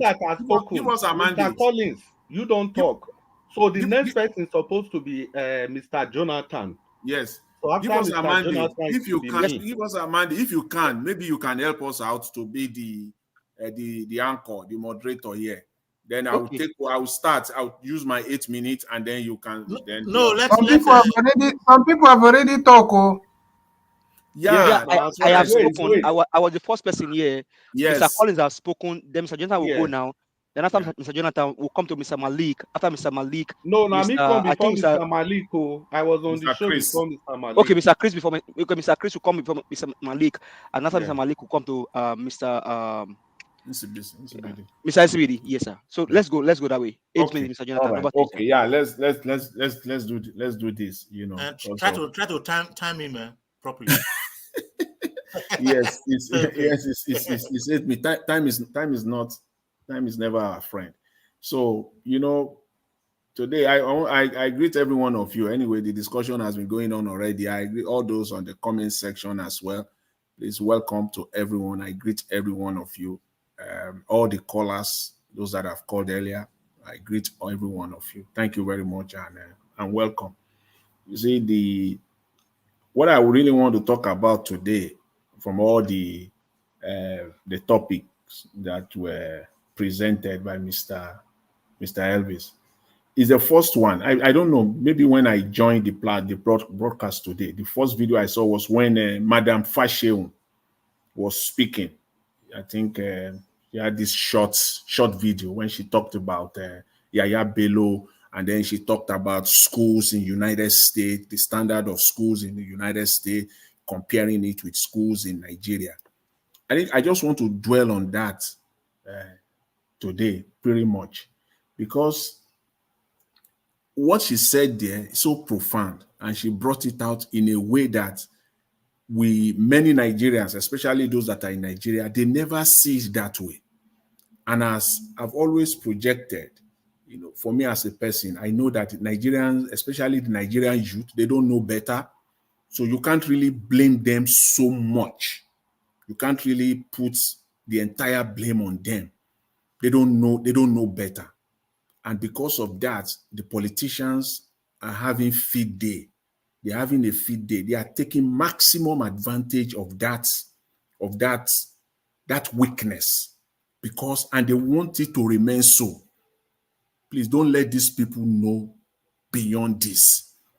Let them believe that whenever they see a mushroom school with some lights there, some tables and some benches and some chairs and blackboard, let them begin to dance and to hail. That is the highest standard.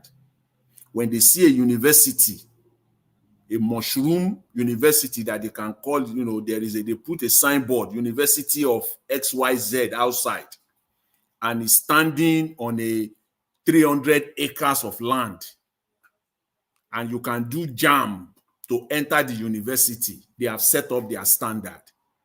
Then they will be dancing and be hailing them. So that is what they know. They don't know anything better than that. And before you call it, before you say it, all these sycophants in Nigeria, all of them, the panderers, those that pander to the government, all these people, all of them, educated and non-educated alike, they will be talking that Mr. Tinubu built Lagos with their full face. How could you be saying that? Mr. Tinubu built Lagos. Today, can Mr. Tinubu send any of his grandchildren? I believe that he has some grandchildren by now, all things being equal. I believe he has. Can Mr. Tinubu in his eyes head on come out and say, yes, my grandson, my granddaughter is attending Shomolu Primary School or Ikeja Primary School? Day one, Mr. Tinubu will come from Aso Rock. That is what president does. That's how president leaders project themselves. That's your 5-year-old grandson. That's your 5-year-old granddaughter. The first day that child is entering primary school, you will fly down from Aso Rock and you will hold his hand like this to enter the class day one. That is how you sell your country. That is how you speak to your people. You hold the hand of that child, present that child to the class teacher day one, because you are proud of that school. It will go viral. That video, that picture will outlast you. It will outlast your 2, 3, 3rd generation. Can you do that? Can the governor of Lagos State do that? Can any commissioner in Lagos State do that? Or any high-branch politicians in Lagos State do that? They cannot do that because they are all mushroom schools all over the place. In fact, they cannot even send the child of their gardener to any school in Lagos. They will recommend a private school. even to their gardener, even to their cooks. They can't go to private school in Lagos. To now talk of their own children and grandchildren. And people will be saying they built Lagos. That is why a governor can be so bold to steal over 800,000, close to 800,000 US dollars to pay for school fees for his own child or children. I don't know how many, whether it is one or more, I don't know. But to use that as that's why. That is the state of Nigeria. That's where people say, if you say you build Lagos, these are the signs. Can Mr. Tinubu or the governor of Lagos State, the present and the past, any politician in Lagos State today and all those sycophants, all of them, which of the hospitals, in public hospitals, general hospitals or clinic in Lagos State that they can boldly enter, even if they have ordinary malaria in 21st century, malaria that can be treated within 30 minutes, you'll be diagnosed and you'll be given the right medication. Can they even enter? They can't. And they will be saying, you build Lagos. What is the income of people that are working in Lagos? These are the measurements. These are the things you look for. Because there is no standard. There is absolutely no standard in that country. And the people there don't know anything better. So anything goes. Anything goes. I can't say it better or enough than what my brother Give Us Our Mind, they said earlier with respect to Festus Keyamo, brandishing himself, coming out as if, is now, that he can, is in charge. He's the Alpha and the Omega at the Aviation Ministry. A lawyer heading the Aviation Ministry. Isn't that a disaster ab initio? Tell me. And before I know the response of people, I know what they will come up with. I will preempt you. You will say it does not matter. It is the knowledge and the leadership that he brings. Yes, the knowledge and the leadership. He can apply that in other areas, not in sensitive areas like the area like aviation. You don't play with that. You put the right people there. You put the right people there. Yes, Ministry of Labor. Yes, he fits in very well as a lawyer. Not aviation ministry. Call him transport minister. Perhaps, maybe. Not aviation ministry. You have to put the right people there. You don't joke with such Mr. areas. Jonathan, let's bring it home now, Mr. Jonathan. Yeah. So that's just, pretty much what I want to say. And then again, one of the callers, I believe, was Madam Origin. She said it again with respect to Wike. Wike calling people criminals. I don't know who is a criminal here. That guy should be languishing in one prison somewhere in Nigeria. If Nigeria were to be a normal country, rather for him to be opening his mouth all over the place, calling people criminals. Calling people criminals. You have 10 seconds more. 10 seconds more. That is Nigeria. Thank you very much. That is Nigeria for you. I will leave it at that for now. Really appreciate it. Thanks. Thank you very much, Mr. Jonathan. I mean, just to probably say this to what you said, people, what they are saying, and I think it's also in the comment section. Oh, Festus Keyamo, he may be a lawyer, but the people that he put together is what matters. Okay, if you put people together, for example, now they now bring to you as a minister and say, oh God, this is what's happening with the wrong way. You must be able to know if they are telling you the truth or they are lying to you. I wonder if Nigerians, if we really know what we are in for. The reason why you need somebody that's an expert in that field, in that kind of ministry, is because they need to know what it means. So they need to know everything in and out about the ministry. I just read about the United States of America. The guy that is the FAA administrator was building motors for airplane. He worked for Delta or United for 15 years. 15 solid years in the industry before he became the FAA administrator. Nigeria, your own a lawyer, and you say no matter, they play. The next person is Mr. Chris Dublin, sir. Over to you, sir. Yeah, good evening, finally. Good evening, everybody on the panel, in the comment section, and everybody listening to us all over from everywhere, in your kitchen, while you are driving, everywhere, all over the world. Um, yeah, Mommy Diaspora, good evening. Thank you for all you do. Augustine, welcome. Patricia Tagbojumi, welcome. So I'll just dive straight into the topics for today. Well, the first thing is that I have to say that the genie has left the bottle. Finally, Olumide Osaigbovo Akpata has been unleashed to the good people of Edo State. On Sunday, you guys are going to see quality discourse. You are going to see down to earth discourse. You are going to see somebody talking, somebody that really meant well for the people. His answers are not going to be politically based. You will see natural flow, natural solutions. You will see somebody that's not struggling to provide politically correct answers to your questions. You see the man of the people. You see another second Peter Obi, His Excellency. You see what it is to have the welfare of the people right at the very top of the agenda of the things that you want to do. On Sunday, you see the person of Barrister Osaigbovo Olumide Akpata. And after that day,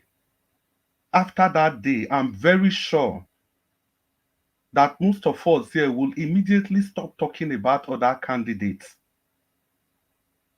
This is not a case of between the devil and the deep blue sea.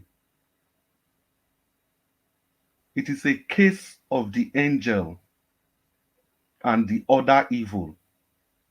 There's no way you are going to compare the other people with Barrister Osaigbovo Olumide Akpata. Is it at incidents? Is it the political party he represents? Is it the people around him? Is it for the fact that His Excellency Peter Obi endorsed him? Is it because of the numerous meetings he has had with Alex Oti, which all of us have agreed is doing very well? He's already comparing notes with these guys. This is somebody that is ready to move Edo State. Anyhow you look at the other candidates, it's either going to be third term for Shomole or third term for Baseki. There are no two ways about that. And if you truly you want Peter Obi in 2027, a vote against Olumide Akpata actually means that you have started working against the candidacy of His Excellency in 2027. There's no way we all can feign oblivion of that fact. We understand that the system, the way they are now, all the systems in the country, they are all corrupt and skewed. This is not the aviation minister we've been talking about. Square pegs in round holes. But these are the ills, the evils, the administrative lacuna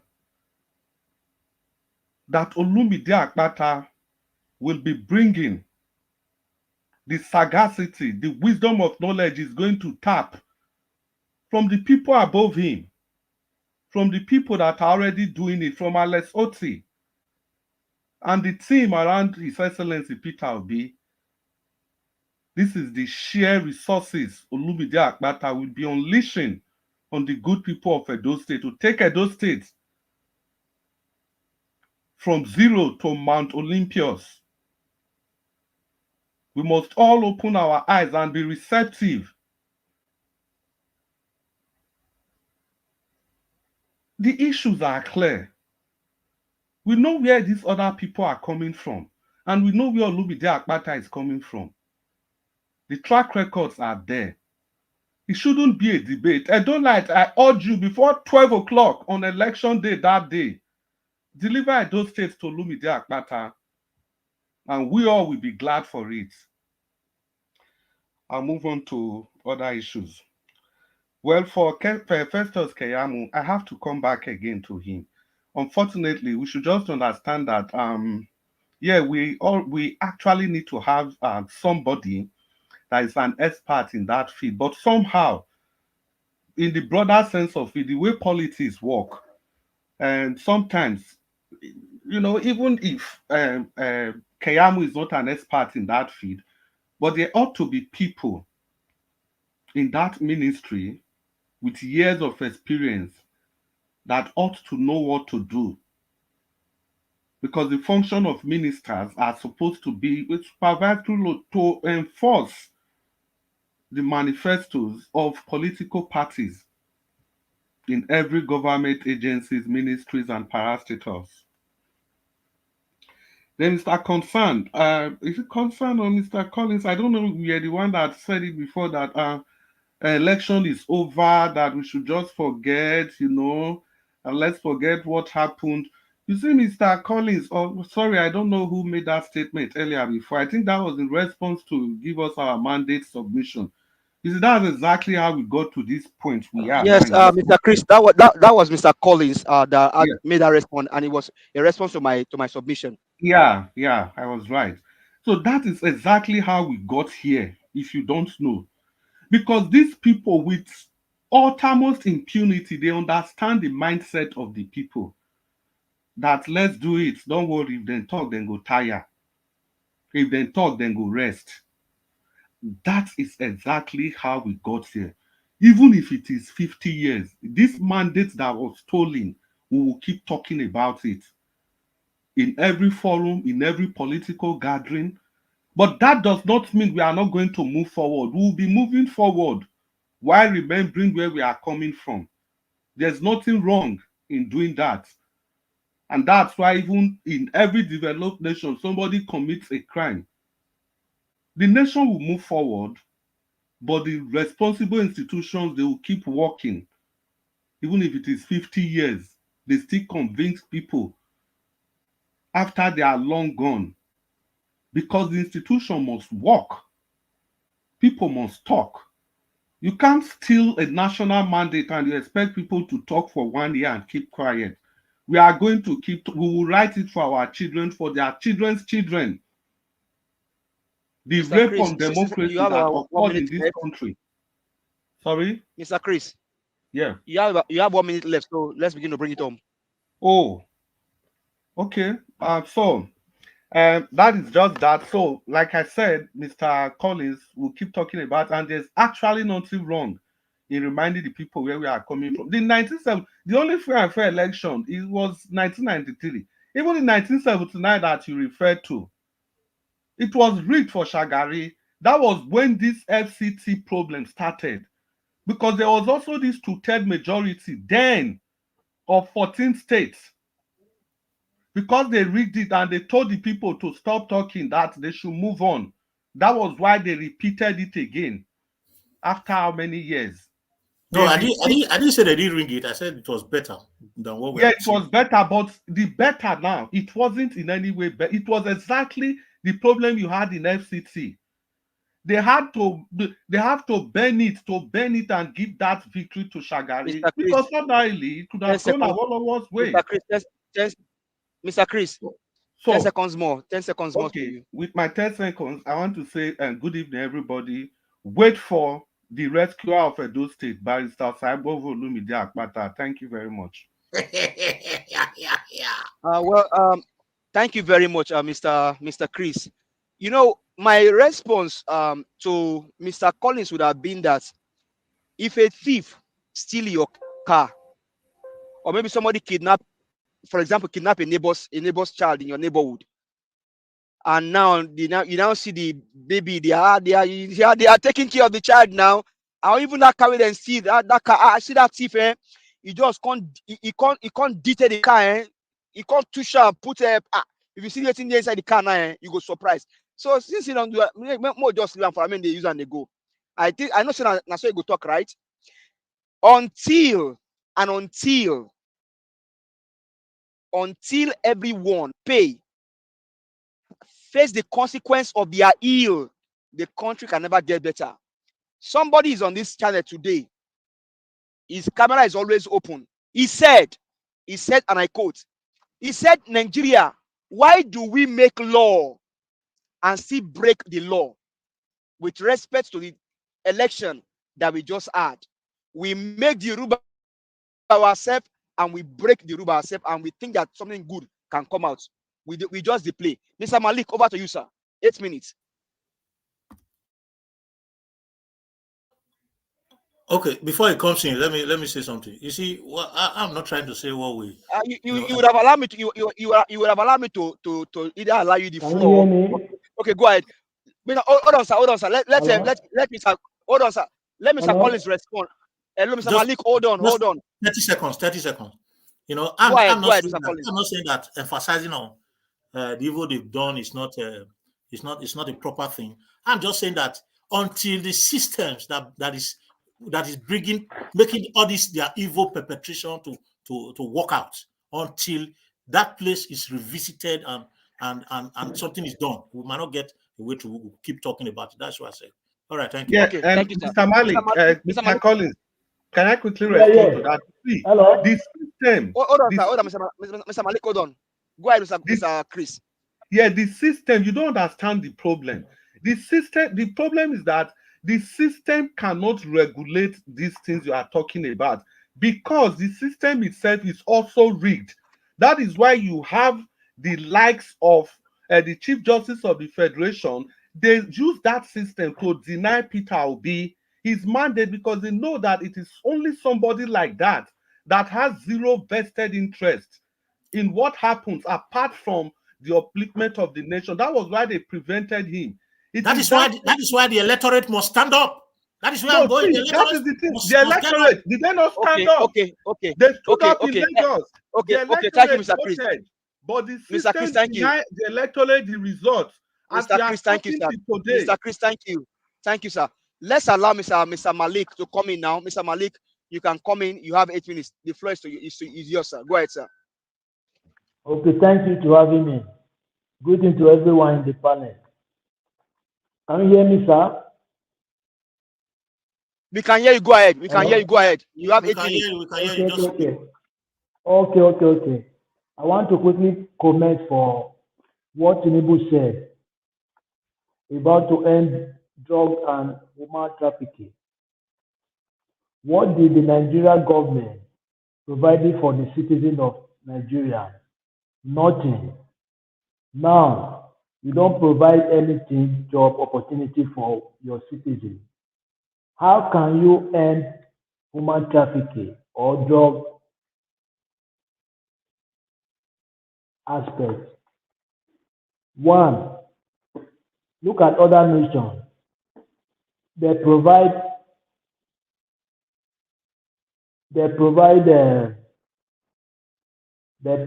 something like employment. They benefit from their citizens, their government, everything. But now, Nigeria government, they don't benefit anything, like provide anything or benefit anything from the people in the country. One, citizens, they are there. There is no work, no job, even though you graduate, you are riding Okada, no job, nothing to do. How can you end human trafficking or drug trafficking? You cannot. But when you provide for the citizens, there is employment. When somebody goes to work in the morning, you come in the evening. Now you will end human trafficking or drug aspect of it. I don't know what they are doing with the money they are borrowing. You borrow money, you share it. You will not use it to provide work for your citizens, like open companies or do other social amenities that are important for people to benefit from. But you will share it. The money is not that you will share the money you invest in your country. You will take the money to foreign country to store there, to stock it there, doing nothing there. But even when you store the money, if you use the money to create another job opportunity in your country, you employ people. Look at what this Oyema do now. That is a private sector, but he employ almost how many thousands of people they are working under him. That is another improvement to create job opportunity for our citizens. But Nigerian government, there is nothing they do. I don't even know what is happening in that country. But most people, the way they are reasoning there is not normal something. It's beyond normal for my own aspect of it. The way I view it, understand? Because it's not normal. How can you borrow money, you share the money, and look at we are producing oil every day. How many thousands of barrels of oil are going out from Nigeria every day? But there is no account of it. There is no data. They cannot even say what they are. That is what they are gaining from the oil. They cannot say it. Nobody know. Only them. I don't know how they are operating. That even the House of Assembly, House of Reps, they can. Those are the people that are supposed to carry their citizens along because it is presence of the country. They have representatives there, but they don't even there. They conspire. They are complying with the executive section of the government. Now there is nothing. The judiciary is not working. Executive is not working. House of Rep is not working. Now, what is the next? The next thing is the citizens. Is for the citizens to take their country back. How are they going to take their country back? It's Thank not you. by it's not by revolution. It's not by revolution to take their country back. It's to go for street protest peacefully. It's not 1 day, it's not 2 days, not 3 days. They will do it like weeks, months. They will not stop. Not like the way they do for EFCC. They stop for like days. No, they continue. They continuously. When they continue, they will not destroy anything. Just peaceful protest. When they continue, when the government refuse to answer them, now international body will involve. Because now there is no hope. Because thank you, sir, Mr. Eddie. All right. Thank you very much, Mr. Abdul. God bless you. I appreciate your submission. Yes, I agree with you. Nothing is working. The judiciary is not working. The Senate is not working. Nothing is working in Nigeria. So let's say it how it is. Thank you, everybody, for your submission. I was listening. I just wanted everybody to talk amongst themselves. Although I was also preparing something very, very important because I received a call and I was sorting that out as well concerning our Sunday meeting. So yes, guys, if you're joining us right now, I told you guys before that Barrister Olumude Akpata will be joining us by 7 p.m. on Sunday, 28th of April. This Sunday, just 3 days from now, or rather 2 days from now, not 3 days anymore, 2 days from now, to talk about why he wants to become the governor of Edo State. So if you have your question, put everything together. I'm even happy that Dr. CM is with us right now. So I'm going to have him as a co-moderator on that particular day by God's grace. Mr. Elvis, Yes, sir. Mr. Who you say one join us on Sunday? What mean name? I don't know. I don't know. You say in name okay. call him. You mean police? In fact, now what's me name? My year now. Tell me now. Tell me name now. Beg. You know, fair year with I talk just now. Hey, say my never. No, you know somebody. You sure say you be Yoruba man. I been at those states you come from. Because we not gonna understand you again. Yes, my people. Yes, Barrister Olumide Akpata will be joining us, like I said before. So you guys look up to that. Look forward to that. I'll be waiting to, you know, at least see the questions that you guys are going to be passing on that particular day. But meanwhile, let's move on. We still have two people that needs to speak to us. Everybody on the panel has spoken. We have no three. Oga is CBD, then we'll come to Dr. CN before Mr. Odua. Oga is CBD, I would like you to talk to us. I'm good evening to you. Yes, good evening, everyone. Greetings to everybody. Well, yeah. Well, I think going by the topic, I think we kind of a bit digressed, which is also good because it's also important topic things we are talking about. But I don't know where the sound is coming from. I don't know. There's like a very huge feedback coming from somewhere. Okay, yeah. I think it's okay now. Well, yeah. So um, you see, the people like Yahaya Bello, like somebody said, I don't know if it's Mr. Collins or Give Us Our Monday that said, these people, they should stop playing with Nigerians. All this their EFCC drama that they like acting from time to time. The only people they are good in going after is Yahoo boys and all these other petty social media sensation kind of crime. Okay, that they want somebody because of his praying money, because anything that will just distract people and get people talking.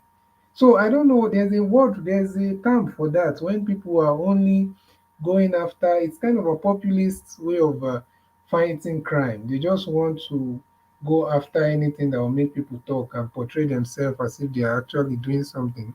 Meanwhile, they are doing nothing because you can't be saying your fight. What's of the case of Ganduje? Where is it now? I don't know. Are they still talking about it? The one that we saw on camera, at least even Yahya Bello on, we had. We didn't. The one we saw video evidence, somebody folding dollars and putting inside his agbada. Where is the case? So all these people, the EFCC, to be honest with you, as much as I'm not a fan of Yahya Bello, like Mr. Obi referred to somebody which he also did not confirm who he was referring to. He says it's an unmitigated disaster. That is exactly how I see that man. Because when they are saying young for what? He's just among those people that is taking advantage of that sycophant way of, the sycophant culture that we have in that country where people have weaponized poverty, and the same people that have put you in poverty will come out and dash you and throw 10,000 naira on the road. Everybody will lie down and be jumping. And that's the same person that have deprived you of your dignity. That's just what is happening there. So I am not supporting, obviously, all these politicians, most of them are demonic, satanic, according to Mr. Elvis. Many of them are actually satanic and demonic, evil politicians. But at the same time, we cannot fall for all these EFCC theatrics that they like doing. If they really want to go after crime, they'll go after crime. All the people because you ask yourself, what are they fighting? They make noise online on the news. Then after whatever, they invite that person to the office. Then after whatever, you don't know how much the person give them. You don't know what they talk about. Nothing else comes out. The next thing, they've released the person. So it's I don't know. It doesn't make. It's almost like insanity. So we shouldn't even be, as much as we might not like what this man has allegedly done. We shouldn't justify this EFCC's incompetence and drama that they like acting for everybody. And the earpiece from Abuja to London, that's very good. That's what we are hoping.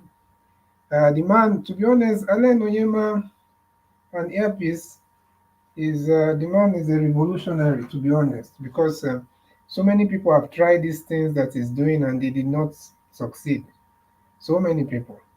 But I think the man, according to Festus Keyamo, he said he entered into this whole thing with a bullish, character, and that's why one of the reasons why he has gone for. There's someone that does not care or does not want to bow down to this European or British, what is it called? The way they feel like they are privileged, they are the one that can decide what goes and what will happen. And let's see how long our government will be able to, to support him and stand their ground, because we know that when it becomes too serious, anything they tell the government to do, that's what they will do. So it's quite unfortunate. And I see people talking about, though, it's a very important election. Anything that has to do with Peter Obi and Labour Party, I think we wish that the party wins, because we cannot be saying that we should separate person from party. You can't really separate when you have people vowing to deliver their state during elections. So you go there and vote, vote, vote. Before you know, somebody has go through the back door and deliver a state. Look at what happened in Rivers State during the last election. It doesn't make any sense. There's no way it's possible for Peter Obi not to win Rivers State. And somebody's telling you that Peter Obi got how many percent? Is it 20%? So that's just the kind of politics, election that we are having in that country. So in that you can't be a true obedient, and if you believe that Peter Obi is the right man to lead the country, and if you believe that you are true obedient and you want to see change, there's no way you wouldn't want someone like someone in the camp of Peter Obi to succeed. And at the end of the day, you might say all of them are the same. At least these people, we can give them the benefit of the doubt. We are seeing what is happening in Abia State. The Abia State is also Labour Party. That is somebody that is really fighting corruption and that is really delivering. And we can also see from the way even the Mr. Oludmide Akpata spoke, I just said, wow, these are the kind of people that we really need to be in the corridors of power, because the way he spoke is someone that says that understands what he wants to do. Is not just some regular politician talking about. And this thing of godfatherism, we should not underestimate it. It's very important that we support a politician that does not have a political godfather that can influence their decision and control everything that they do, because we know that that's one of the biggest problem that we have been facing in Nigeria. Political godfatherism. Whatever whatever the people want doesn't matter. Once the godfather say this is how we do it, that's how they do it. So if you have someone that wouldn't be restrained by that evil and barbaric um,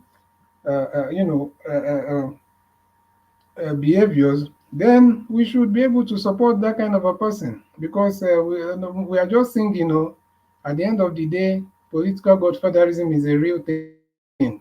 And that's one of the reasons I believe that when we are choosing leaders, we should look at who is in front of them and who is behind them. Sometimes they might have all the good intentions, they might want to do everything, but if everybody that surrounds them that feel like they are stakeholders in their government are evil, then they will definitely not produce what you're expecting them to produce. So yeah, that's what I can say for now. Thank you.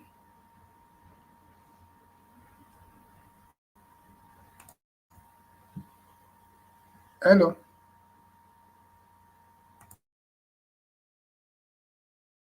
Who is next? Hello, who is next? Mr. CM, I think it's you or something.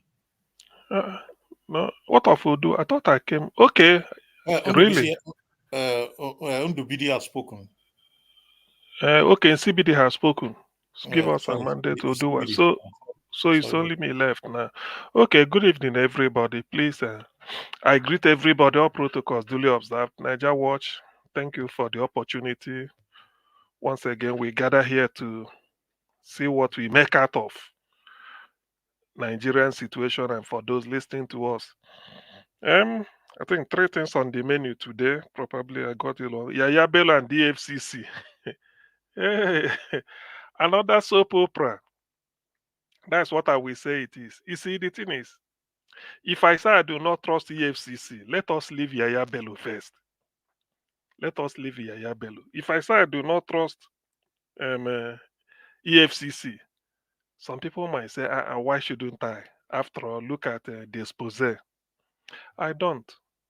First, you see, why they say that the lady of justice is blind is that, and is carrying a sword. It can cut both ways. It doesn't care.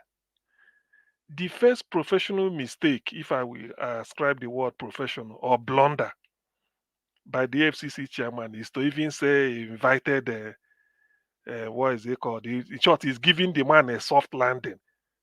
One criminal said he can't come because of a fright. People are there. He said, okay, come through the back door of my office.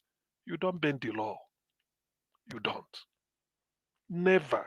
What you could have said is that, don't worry, we provide the security, you come through the right door, or we clear it. That's what you could say. You could say, if you're afraid, we can always go and mount a police and tell Abuja police to give us a reinforcement of about 100 police officers. You man them at the gate, or you come through the other way. And not to say you come through my office and use my office for what? You see, what is it called? The privilege you can't extend to anybody. You don't have to extend it to a single person. So that is wrong. Professionally, the guy is compromised already. I don't trust him. That is my own. Not because Yaya Bello is not guilty as alleged. To me, I'm saying he's guilty, though he's alleged, but I'm saying he's guilty. How? The school at Abuja also, I think I read Punch, I saw the thing on the Punch saying they've written EFCC that they want to refund this about $720,000. The guy has paid for his children's school fee. I think 5 of them between the ages of 2 to 8. Is it the guy they try you? Between the ages of 2 to 8. 5. That's what I had. Maybe I didn't see it clearly. Now, let me Wait, also sorry. Let me quickly throw this in before you continue. Do you mean at that amount and at that rate, at dollar rate, there are school fees that is being paid at that rate in Nigeria? But that money is quite high. Jesus Christ. Anyway, well, the thing is, let the dead bury the dead. But all I'm just trying to look at, if I go beyond that, maybe I don't know. But let me just say, let me even thank the school for agreeing to refund it, because ordinarily they may say no, they have their own law, whatever, they don't know. But just to say they are refunding, so that alone is indictment. Bello cannot deny that, because the school is refunding, the money belongs to Kogi State. So the thing is, now that the school is willing to refund it, they must have refunded it. So does it mean Bello's children can no longer attend that school because there's no money anymore? That's what it means. By the way, when we are talking of this refund or whatever, so this is exactly the deal. So I thank the school for helping EFCC or Nigerians with the investigation, because that is already an exhibit. He has to explain, because you use it to pay school fees. Ordinarily, they will deny. If the school had kept quiet, they will deny it. But that is by the way. So let me return to EFCC chairman. You see, this is the reason why I don't support I don't trust them. Just listen to me. Once upon a time, there was a governor called William Madabrochukwu, a chartered accountant with MBA from University of Lagos, and the BAc also accounting 2-1 University of Lagos. He worked in AP, later ended up at Fidelity Bank, where when P2B was chairman there. Now, this guy, when he became governor, do you know what he did? They said they are doing retreat, this type of orientation. All the newly appointed commissioners and everything, the orientation. He went to this hotel in Anambra called the Agora Golden Tulip, owned by Anambra State government. Put people there. Do you know who he invited as part of the program? He invited Ibrahim Magu as EFCC chair to come and tell them. The Magu sort of educated them, say, look, you are now public officers or this, you have to declare the other, don't dip your hand. If not, we EFCC will be looking. And if you see the dress in Magu that day, you think Magu is another senior prefect in one secondary school. Very simply dressed, no air about him. Even the tables they used was like the usual dining, the usual table you see in a typical restaurant, just a roadside restaurant, just very simple, area they just use. The man was saying that is one. Then later, at the end of the, normally it takes either 4 days or 1 week or 2 weeks. Then I said that they've advised them, EFCC has come to tell them, police, Inspector General of Police came, or somebody, Commissioner of Police, just like people they want to tell them, even laws explain to them when they signposted, if you are, as a commissioner, this is what you expected to be above board. You are signposted to Commissioner of Police, you are signposted to this. If you don't know the policy for explanation, this is how to do it in terms of theft, graft, warden contract. Or Magu was explaining that this is where EFCC is interested. Nigeria. Obiano that brought Magu is in EFCC net for stealing 4 billion from Anambra State. By the way, where is Ibrahim Magu today? Eh? Where is how did Magu end up? You see, that's why I don't trust them. This is a clear case. I don't trust them. If I go into the other Abdul Rashid, the other one that Magu handed over, the one that carried almost his entire extended family to Dubai, paid for them in a very posh hotel, they enjoyed themselves holiday. Imagine Abuki they go holiday. Then they came back. Where is he today? And the EFCC, for that matter. You see, why I'm particular about this EFCC and Magu's own case is that Obiano, who brought the chap to show Anambra people that I want to be transparent. P2B left 75 billion naira in different currency of the world. He left some in different in dollars and naira, and then left them in three banks: Diamond Bank, Access Bank, and Fidelity Bank. No pensioner was owed, no contractor, nothing, just clean, and he never borrowed shishi. Yet he saved all this money and kept. Obiano just handled the money. 4 billion. Yet Obiano brought EFCC, the director of the chairman of EFCC, to Anambra State to come and lecture political appointees on why they shouldn't do that. The EFCC is your watchdog. We can see you. So just to tell them that this. Now, how did it end up? See, your guess is as good as mine. So all this boju they are doing, the more you look, the less you see everybody go they beat in chest. Just like Wike will be saying, now president I want. I don't need a vice president. I'm not going to the Senate. My deputy, Professor the lady that was the deputy governor under with Wike, is going to the Senate. Everybody, I'm not. It's only the president. What is happening today? I'm not lobbying for any post. What is happening today? That is Wike. Wike is there talking of law, rule of law, but he refused to come and admit how he rigged labor out of River State. You see, look, in Nigeria, not the person that shout the loudest is the person you listen to. So my own is that's why I like this platform. We don't manufacture news here. The news will make the headline maybe 2-3 days or even today. But when we have to tell people, look at it this way. So before you clap for EFCC chairman, remember what happened at Anambra State. Willie Obiano is standing trial. 4 billion stolen from Anambra Treasury. Yet Willie Obiano brought EFCC to come and lecture his appointees to how many days after swearing in on how he has to be this and be that. So you see how it's ending. This is it. You see, this is Nigeria. So this EFCC chairman, look, you are not better than a sliced bread in terms of reputation. To me, because you've compromised. So Bello on his own now, Bello never begins sing. One day he will sing. Then we will also know what is happening. But then it's a very big shame. We are talking about more than 80 billion naira. How much did it cost? You see, sometimes I said I wish I know the phone number of Professor Bat in Naji. Maybe Niger Watch we should try and see if we can get in. The man that owned that built that a geometric power plant. Yes, he's been granted an interview, but please, if we can get in here. All we wanted was the simple question: how much in today's currency will it cost? So that when these people are stealing this money, you will be sort of a relative to. So how much will it cost to give could give people 24-hour electricity? And how much are they accusing Yahaya Bello of stealing from the treasury? You see, Nigeria problem is not difficult to solve. Only it requires common sense, a bit of imagination, and above all, let the person let the person say, I no go thief. You see, I don't know how it will. If not, the best question we should be asking anybody, any politician that comes here, the best question. Forget that, because anybody, everybody who has been wanting to contest for House of Reps or chairman or anything has been preparing and they've been reading. At most, they give one professor some money, write a very good thing for them. They recite it. They know the type of questions to expect. The question to expect is, please look at the camera like I'm looking now. Are you going to thief money?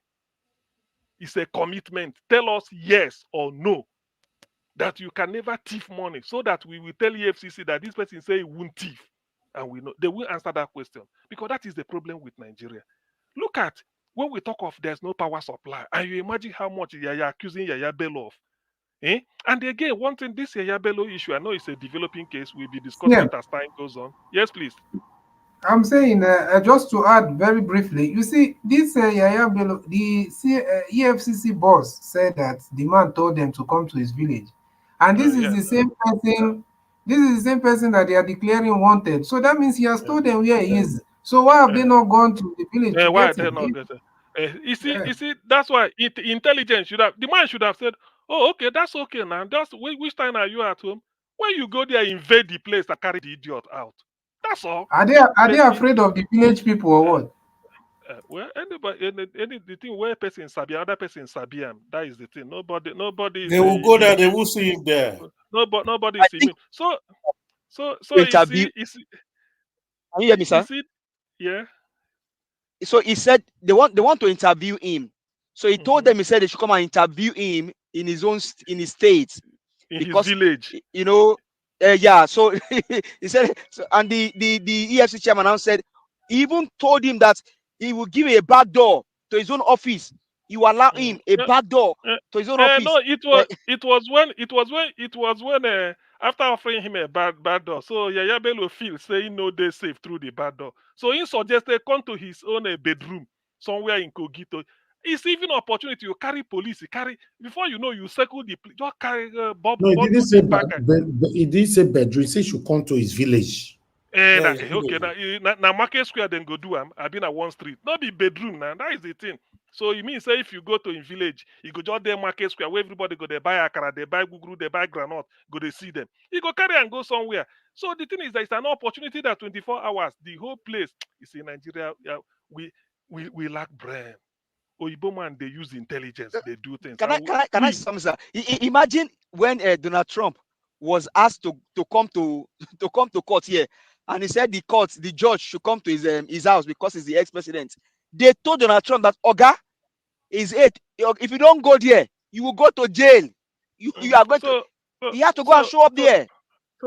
So that is the issue now. You see, that is the issue with Yaya Bello. That's why when I look at these things now, these are all brigands, according to Don Pedro Baseki, the chap who can hammer English language. Say these are brigands. Just see them, just behaving anyhow, recklessly. Look at what they are talking about. And you say you are looking for him. You declare him wanted, but he say come to his village. That's an ability to tell you that, look, come and carry me from my village. I don't want to come to your office. That is the meaning. Even if you carry them, Oyibo go charge you for the cost of petrol. Sure, you know.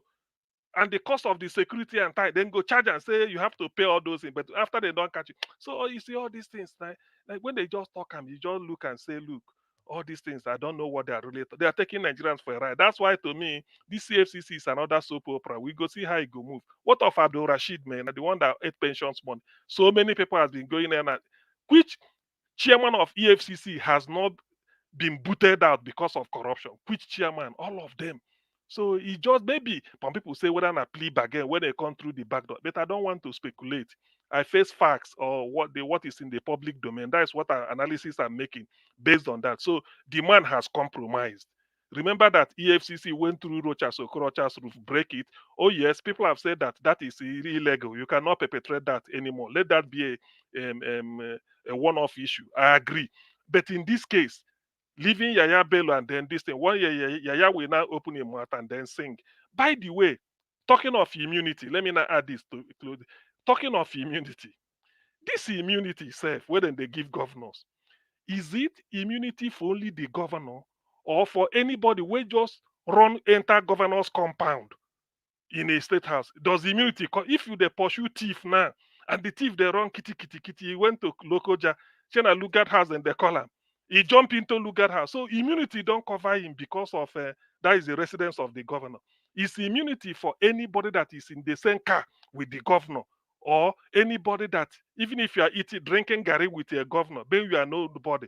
So if they say because you there with governor, immunity cover you, I don't understand this immunity.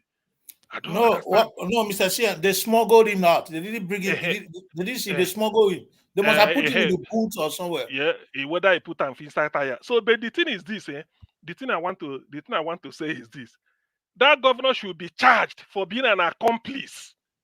Otherwise, it's an illegal mission. Why should you leave your state house and go into somebody's private? I mean, look, there are a lot of things to go. Well, I don't know. I'm not a lawyer, but I know that the governor went on an illegal mission. So I don't know what the House of Assembly is waiting for. You see, these are the things you have to look at. That's the report of godfatherism that people should be wary of. So even as a matter of fact, when the governor was coming out from there, why did the EFCC say, okay, we want to search your car? Okay, please allow me now to use my time. So the APs matter. APs matter now. You know, now with the share we were interacting, all of us were interacting. So let me now deal with the issue. So APs matter. One thing. So Augustine, so my interaction you hear this since for the past 48 hours. we there on autopilot. Everything there on autopilot. Augustine, interaction did not take more than 2 minutes. Augustine, Augustine, you the ring the election for you. You are not a good mathematician. How you go to add all these things? You know how many times you give us a mandate? Enter boss or come back, enter again. So, yes, please. I beg, wait first. Let's ask the public. You talk for 14 minutes, 44 seconds still counting. So how many minutes they take to just for inside these minutes? Divide them by the number of people wait away put mouth now. Divide them. We go know when each one give. Now, now you they do calculation. Divide them. Give us a mandate. Only Jonathan no put mouth. And maybe Abdul divide them by say. Go ahead, sir. Nine now. Not me safe. Yeah, you be lawyer. I know, na scientist I be. So the thing is on APs, if really our government want to help Nigerians, they've invested money in Dangote's refinery. Fair enough, that is a Nigerian investment. They no take the money, go put for abroad. Dangote is indigenous. Investing in Dangote means that you want is for the benefit of Nigerians when it comes on stream. I agree. Why should MTN be the number one telecom company in Nigeria when we have Glo, which is owned by Mike Adenoga, a Nigerian? What you will do is that you tell Mike Adenoga, why is MTN beating you? He may say one or two things, we analyze it, and Nigerians don't like, Nigeria prefer MTN to Glo. You pump money there, tell Mike Adenoga, the deal is that if you have 5,000 staff, we want you to bring it up to 15,000. Nigerians are there to work for you. Let it be number one this and then find a way to kick out MTN. Then you go to Innocent, you go to APs. This is how a country should develop. When they talk, you say, look, these are indigenous, it is our own. So that is the type of thing government should do. You pump money if you want to, and you use policy that will favor the one that is Nigeria is doing. That is how to do it. But our government, they don't show imagination. All they talk about is, just what we enter into my pocket. But I think I will elaborate on this. Something like Nigerians, how government should help Nigerian indigenous companies. Anything Nigerians are doing, pump money there. If there's a competitor from abroad like MTN and Glo, you find a way, not that telling MTN to go, but you do so many things that will favor Glo, so that Glo will employ more Nigerians and they make money. In the end, Adenoga is a Nigerian. Innocent is a Nigerian. APs, the same thing. Dangote descent. That's how you should be. Everybody. So people will now say, So if every Nigerians will be investing, it's a simple sense. Obi said this thing before. Now on a Wike safe city, I can never believe anything Wike say. Forget about all those nonsense he's talking about. I don't really want to deal with that. The issue is just that Wike is making a fool of himself. If you are dealing with the man, like what of Fubara? So Fubara doesn't know what he's saying. Anyway, maybe Fubara is just keeping his gunpowder dry. Maybe he's waiting the time to strike. I understand there are a lot of deals. The man will maybe look for forensic accountant. All you need to do is to cross over to Abia. Tell the man, bring those people where audit their account. Let them come audit River State account. Now their church go basta. You go hear what you never hear before. So Wike should just stop bullying, behaving like a bull in a China shop. Anytime a corporate just they talk nonsense. Common sense will tell you that no person can have how many acres of land? Say 200 and something. Grab. It's impossible. I doubt it. Somebody might say 2, 3, 4 plots. Yes. But how can you say somebody build acres of something in a FCT and they say it's grab? It didn't go through. There's a type of money you will have as a billionaire. Obtaining normal, what is it called? Which office can you go to Nigeria? You want CFO for your land. Even if it's not impossible, the fact that you're a billionaire, it's just like saying all these our billionaires, they don't know what to do. They will be going through corner. When these are the people that will tell the governor or the minister, if they find, they say, okay, just come in. Said, I want to invest here. This, they will get the CFO from the office of the governor at the table. They know it. We can just play into the gallery. There are a type of money you will get in Nigeria. Like Adenoga, you are telling me tomorrow is that Adenoga acquired a very illegal shop somewhere in Abuja. It cannot be. Such people have gone beyond that. When they have a son, senior advocates of Nigeria, they keep on retainership. Pay them every year, just in case something happens. When they want to do something, they give them paper, go and find out. So why should Nigerians should be able to reason. There are things somebody should just be saying. We can just talking nonsense. So I don't want to engage him. He just like a sewage vermin to me. When I look at him, I just feel this man, he just a misfit. How can he just be talking nonsense? Somebody with that type of money, with that type of land, you say it's like a grab over where? What can you? There are certain words you don't use. For that type amount of land was grabbed and it's not under you and we've been there for years. It's impossible. Such people will get it genuinely. After all, they may belong to one political party. They get it genuinely. It does not mean that they won't pay. They will pay, but we can just know want to. You just want to foment trouble when there is none. Please, I yield here, Niger Watch. Such people don't. It doesn't deserve my attention. Let me All yield right. here. Thank you. Thank you, Oga CM. Thank you very much, sir. Just one person more to go. I appreciate every one of you, my wonderful people. I want to quickly appreciate those of you that super chatted me while I was absent. Mother Luke, thank you very much, ma. I appreciate this. Thank you for joining others to put smile on my face, for supporting the platform. I'm very, very grateful. Thank you. May God bless you. Thanks for all you do. Thank you very much, Ose Benny. Thank you very much. I really do appreciate you. May God bless you. I appreciate every one of you. Kingsley Ogeriahi, thank you very much. May God bless you. I'm very, very grateful. Can see you applied my coffee right there. You attached it to it. Thank you very much, Adelaja Gubi. God bless you, sir. I appreciate every one of you as you all support us here on this platform every day. Thank you very much for those of you that have liked, that are sharing our videos. May God bless you all. Thank you, thank you, thank you. Madam Law of God was my strength was calling earlier on. I don't know if she's going to call back now, if she's hearing me, because she has called. Okay, let me see if I can call her back if she's available right there. Bear with me, guys.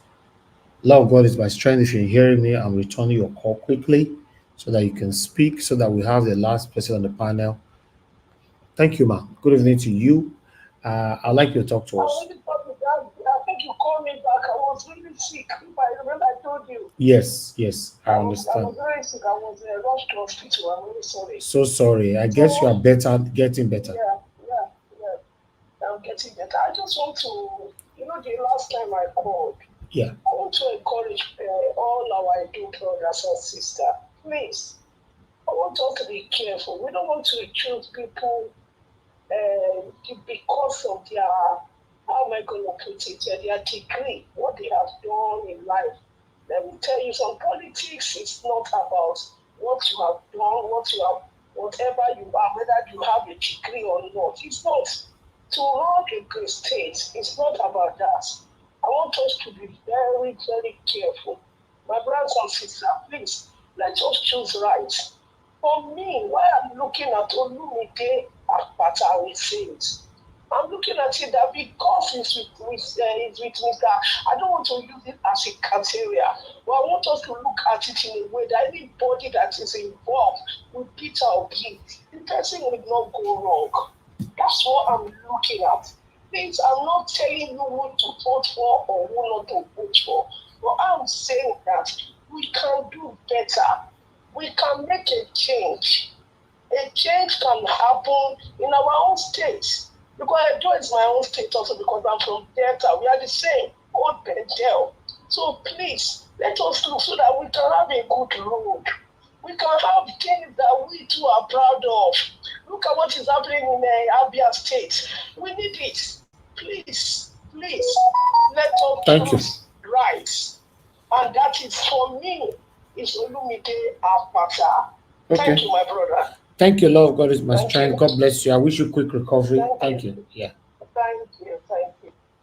Okay, thank you. Callers, we are done for today. Okay, let's have our final submission, final person on the panel. Mr. Elvis. Yes, sir. Yeah, I was listening all along, but I didn't want to interrupt. I just believe that it should just flow. I want to Odua respond. have not spoken on. Let's do Okay. our talk. Okay, let me quickly respond to Mr. Chris. Because Mr. Chris, you said something. You said anybody that is not supporting Olumide Akpata is an indication that is already truncating Mr. Peter Obi's move for 2027. That is pure gaslighting. I think you should retrieve that statement in its entirety.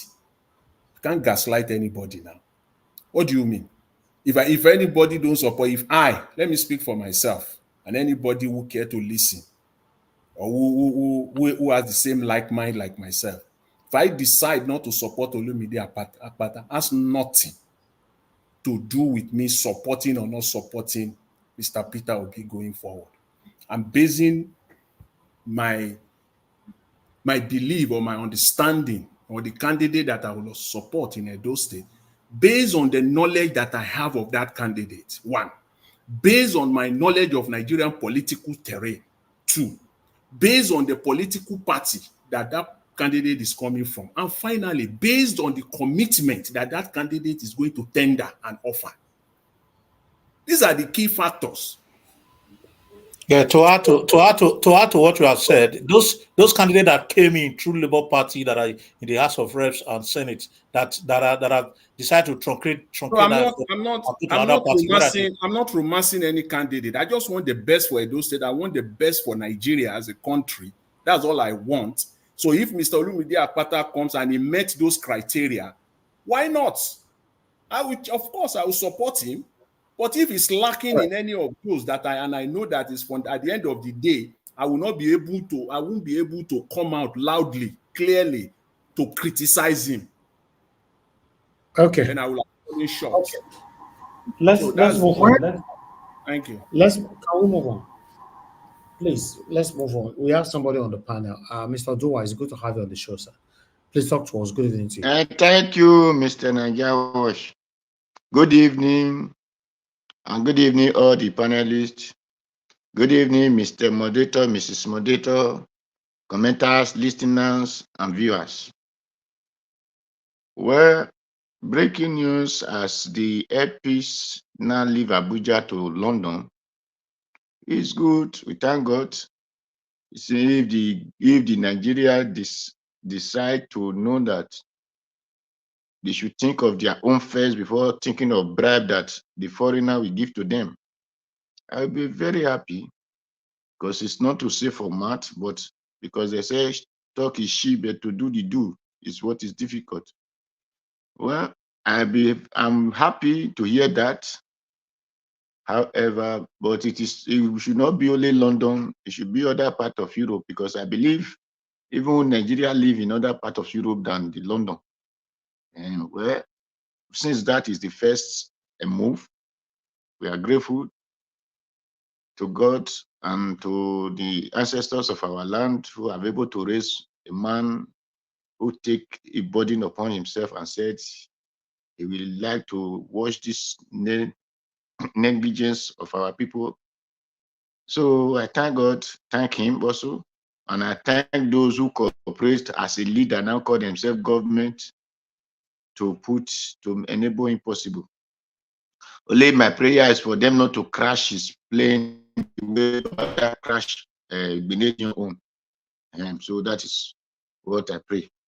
So then for the EFCC, what you people call them, the supposed to be Economic Crime Commission, but Nigerians doesn't know how to fight for their economies, because the problem is those agencies were not well set up. A country that give right to criminal to loot or to steal, the law, Nigerian law is the only law I see that give right for a criminal to steal. They call it immunity. Immunity for governor to steal for 4 years. Immunity for a president to do all evil he want to do, to bring destruction to the countries, and nothing will happen to him or in the name of his president or ex-president. So that is the law that people say constitution. We have constitution, Nigeria constitution. I wonder what kind of constitution is that? Or I wonder what kind of law is that? That the law that is destroying the people of the land. Well, because in this country I am living, Berlusconi was driven out of office. Salvini was driven out of office. There is nothing like immunity. And these people are the position of president, which here they call them prime minister. Because the people said this is what we want. The law follow what the people says. It is law we are made for people, not people made for law. So when people say this is what we want, the law supposed to go there. But what we hear in Nigeria is the law will not side the criminal and fight the people who the law supposed to back. EFCC inviting a criminal, but when they want to go and carry Sowore, they did not invite him. They went and bundled him without a crime and said he went to London, he went to Dubai, he was having this, he was having that, and they could not have evidence. This one, they now have evidence in their hand. They are inviting the person to come through back door, what, left door, right door. The only, I wonder when people will be expecting such organization to function or such group to function. A place that a person go without criteria. The chairman or the chairperson that you will call EFCC today, when you check through, you will see that it's not a criteria that put him there. It was handpicked by one person who is not even worthy to be a leader. Because, and that is why you see the judiciary is not working. Because the people who occupy the position are not worthy to be judge or lawyers or whatever. Those people supposed to read the positions. They will just be handpicked by one person and said, you are not the Chief Justice of the country. And who handpicked them? The president. And that is why the law could not even hold president. A country that the president is bigger than the law. And law is made, they said, no one is bigger than the law. Law is equal before everybody. But no, Nigeria, some people is bigger than the law. You say president is bigger than the law, the judge is bigger than the law, the EFCC is bigger. You will not see people that are bigger than the law. The governor are bigger than the law because immunity made them bigger than the law. So Nigeria is not a country, as I can say, it's not a country. It did not have constitutions, because if you have constitution, the constitution will have been bigger than everybody, whether you are president or you are anything. But then that is where the law will have been arresting everybody. The moment you steal a goat, you'll be arrested. When you steal fire, you'll be arrested. When you steal chewing stick, you'll be arrested. But not allowing person to steal a house, it will not be arrested. Then the one that steal a plate that want to use to chop will be arrested. So that is not law. And I believe the judges or the lawyers supposed to be, however, the group of the judges supposed to be the ones selecting the chief judge of the country, not a president. And even this EFCC, The group of all officers supposed to bring the most qualified, uncorrupt person to lead that group. So, but what we are seeing is not so, because the people that occupy position doesn't have sense. And so their followers are like them. So that is why nothing will work for the country, because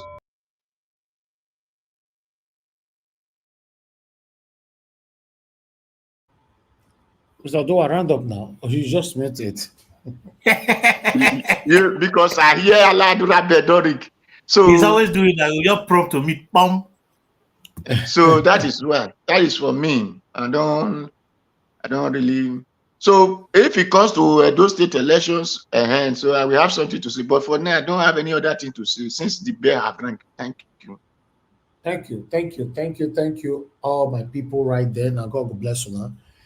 Yes, it's time for us to have our final submission. I would like our final submission to be in those state election campaign have started.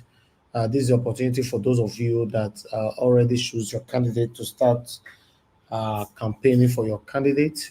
Yes, I'm gonna go bless you now. I remember that Barrister Olumide Akpata will be joining us on Sunday, 7 p.m. Nigerian time. So prepare your questions down and come here and pass in your questions.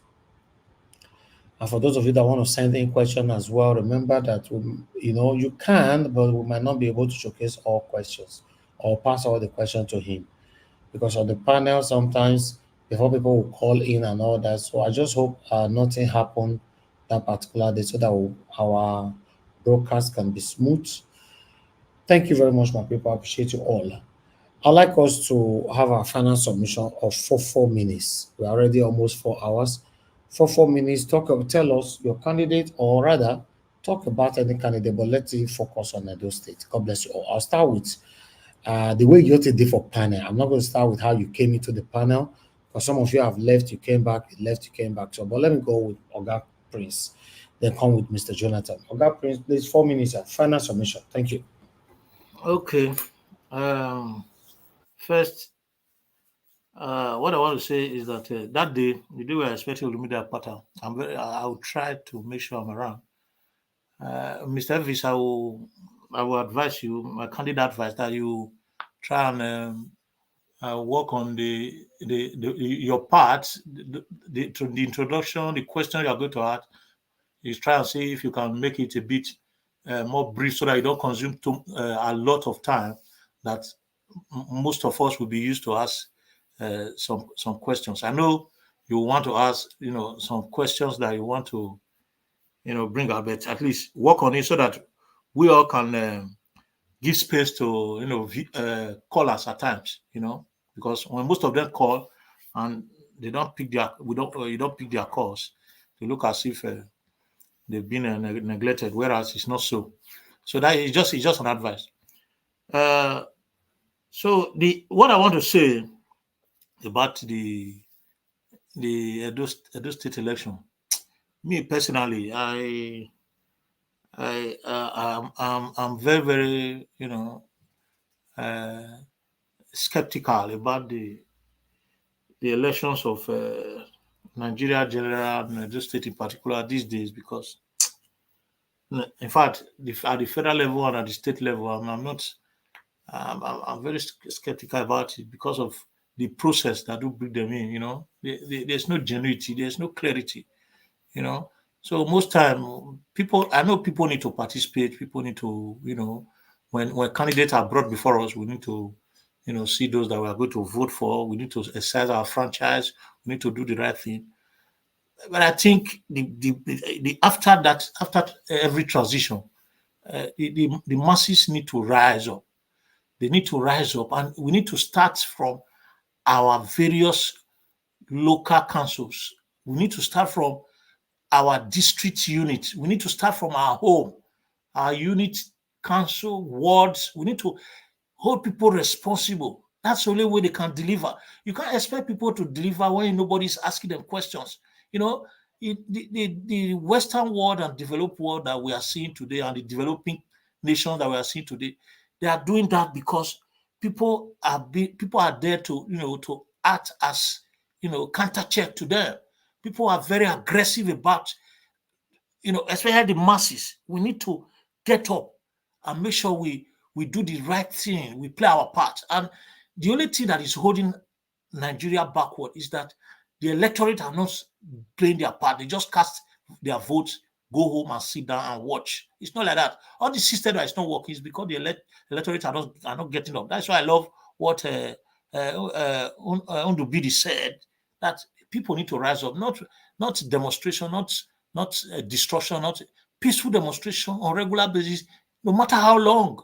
The people need to wake up and make these people understand that this is what we want. Then meanwhile, until I see the three candidates, coming out to tell us what they are capable of doing, for me, for now, I reserve I reserve whoever is going to be my candidate, because I've heard from our first person that came. I mean, our first candidate from PDP that came. So we are hoping to hear from Olumide Akpata. Then I want to hear from APC candidate as well. Then from there, we'll make our submission. And that is exactly what we did during the last presidential election. We need to listen to them. They need to tell us what they can do, how they are going to fix it, and what they can fix the state. That is why we are here. If they can do it properly and they can just give us the primary aspect of it, that is the light, water, and the security, we are okay for now. We are not expecting them to come and build mansions for us or to come and innovate our personal properties. We just wanted to give us an enabling environment for us to exist, for us to do things we need to do, so that at the end of the day, we'll be able to live peacefully in our great Edo land. Thank you very much, and I appreciate everyone for today. Thank you. Thank you. Thank you very much, Oga Prince Collins. God bless you, sir, for your submission. Yes, I will take that. I'll try to work on that. I'll just bring him in and talk a little bit so that I'll give opportunity for you guys to ask your questions. Thank you. Okay, let me come to Oga Jonathan. Sir, please, your 4 minutes, final submission. Thank you, sir. Thank you very much, Mr. Elvis.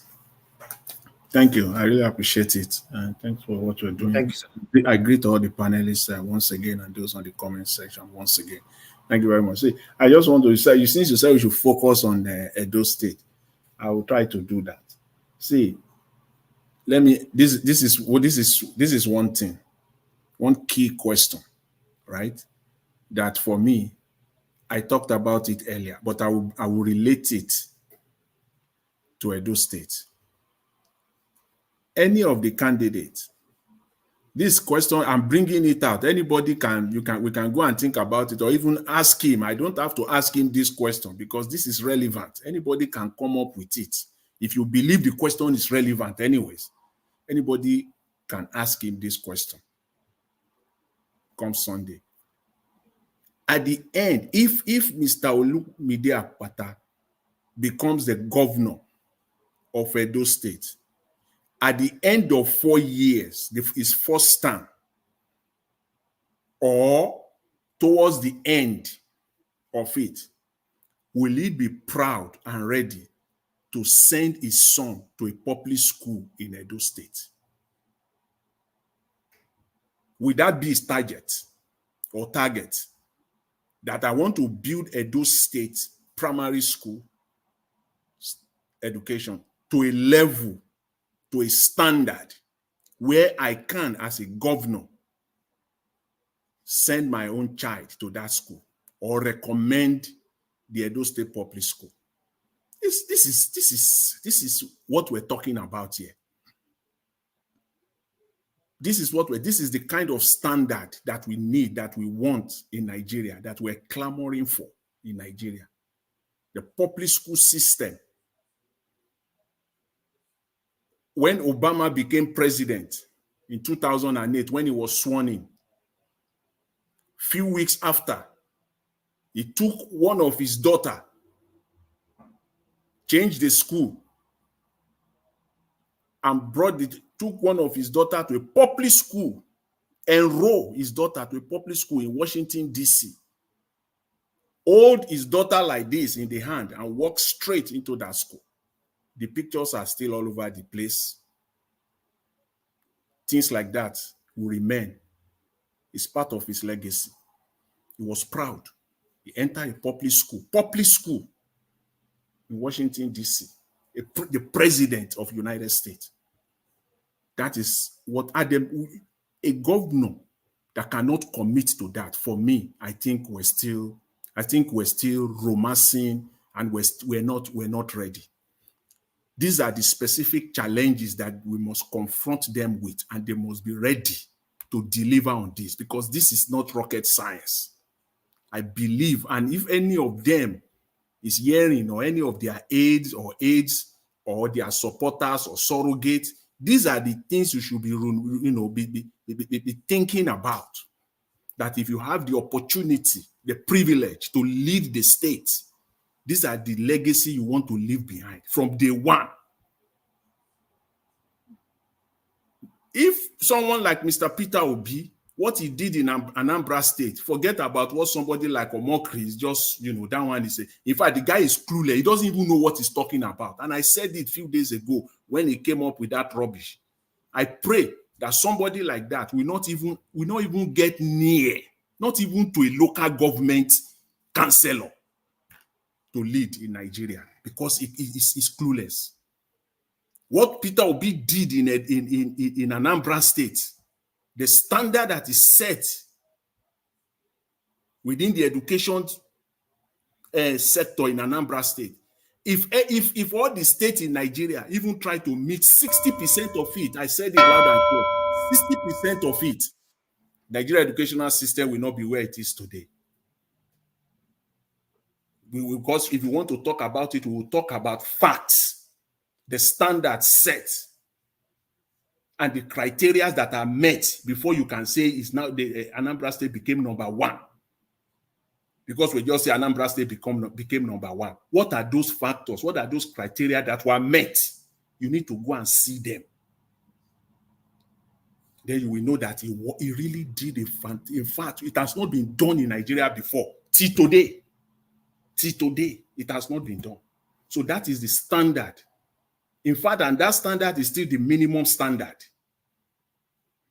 That is what I'm looking for. That is what I want candidates. Those who are running to be governor of Edo State, that is the commitment that I'm looking for them to make. I will be proud to support such a candidate that will come out with his head up high and say, this is what I'm going to do.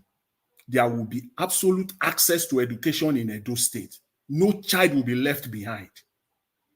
It is not about building school. It is about maintaining certain standards, bringing those ones that are already existing, bringing them to standard, quality standard. That is my goal. That's what I want to achieve for Edo State. I want to make sure that those that start school, they complete. And at the end of the day, they do well. By the time they are doing their WAEC or NECO or anything, they excel. That is what I'm expecting from all of the governorship candidates. Mr. Elvis, I will leave it at that for now. I really appreciate it. Thanks to everyone. All right, Mr. Jonathan, thank you, sir. Thank you very much for your time with us and for your submission. Okay, let me quickly move on to the next person now, which is Oga Chris. Oga Chris, please give us your final submission. 4 minutes, sir. Hey, Mr. Nanjaos, thank you very much for the opportunity. Well, like I've said before, the genie has left the bottle. There's no holding back. Ladies and gentlemen and good people of Edo State, yeah, today I can say I'm very proud because I have the distinct honor and privilege to present a worthy candidate who embodies the spirit of change, progress, and hope for the great people of Edo State.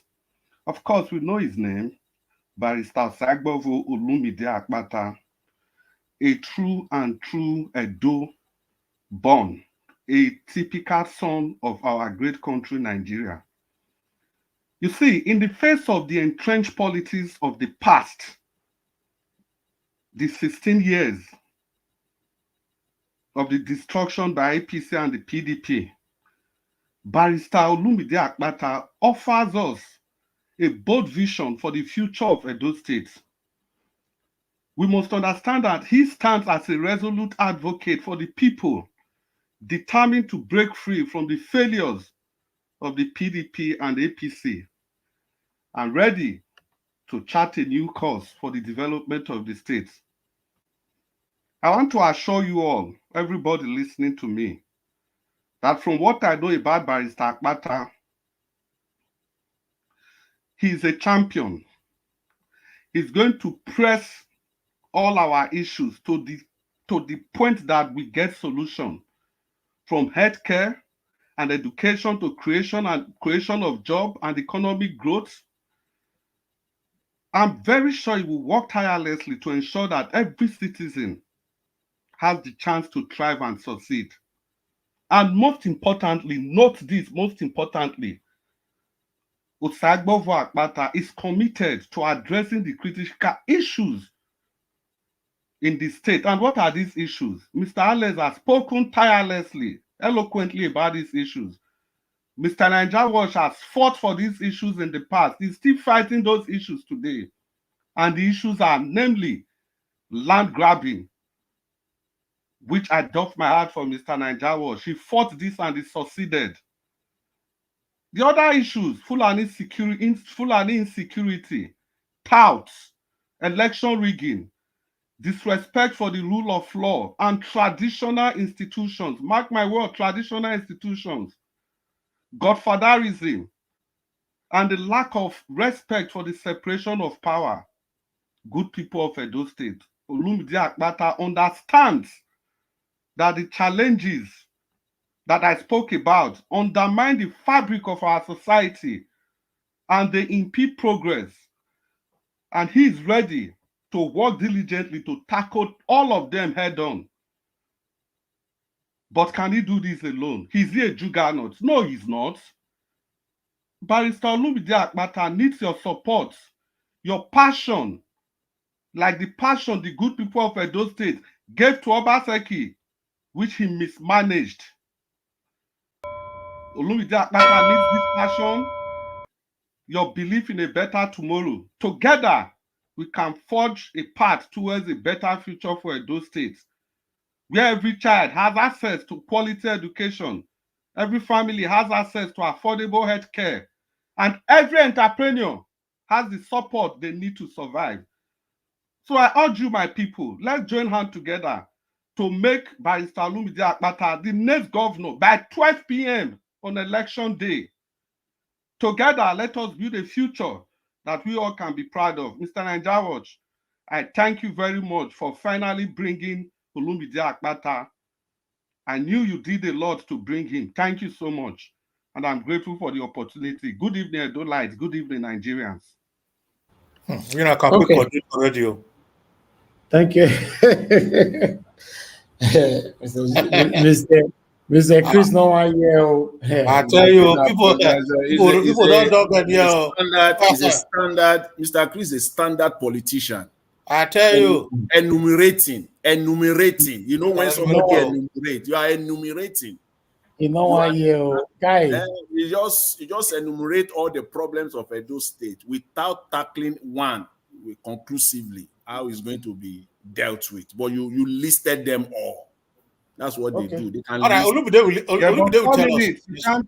You can't tackle them in 4 minutes. No, Chris, don't worry. Olumide will tell us. Olumide will tell us. Okay, now, yeah, we'll wait for him. He will come and speak. All right. Thank you, my people. I appreciate you all. Let's quickly move on to the next person. Let's hear Abdul Malik. Sir, if you are there, please unmute yourself. Talk to us 4 minutes. Yeah, good evening, Nigeria. Can you hear me? Yes, sir. Yes, sir. We can hear you. Go ahead. Okay. I don't have much to say. If I am opportune to be in the panel that very day, I will say something. I will do some 2 questions to the candidate, but for now, I don't have too much to say. I'm from Edo State, and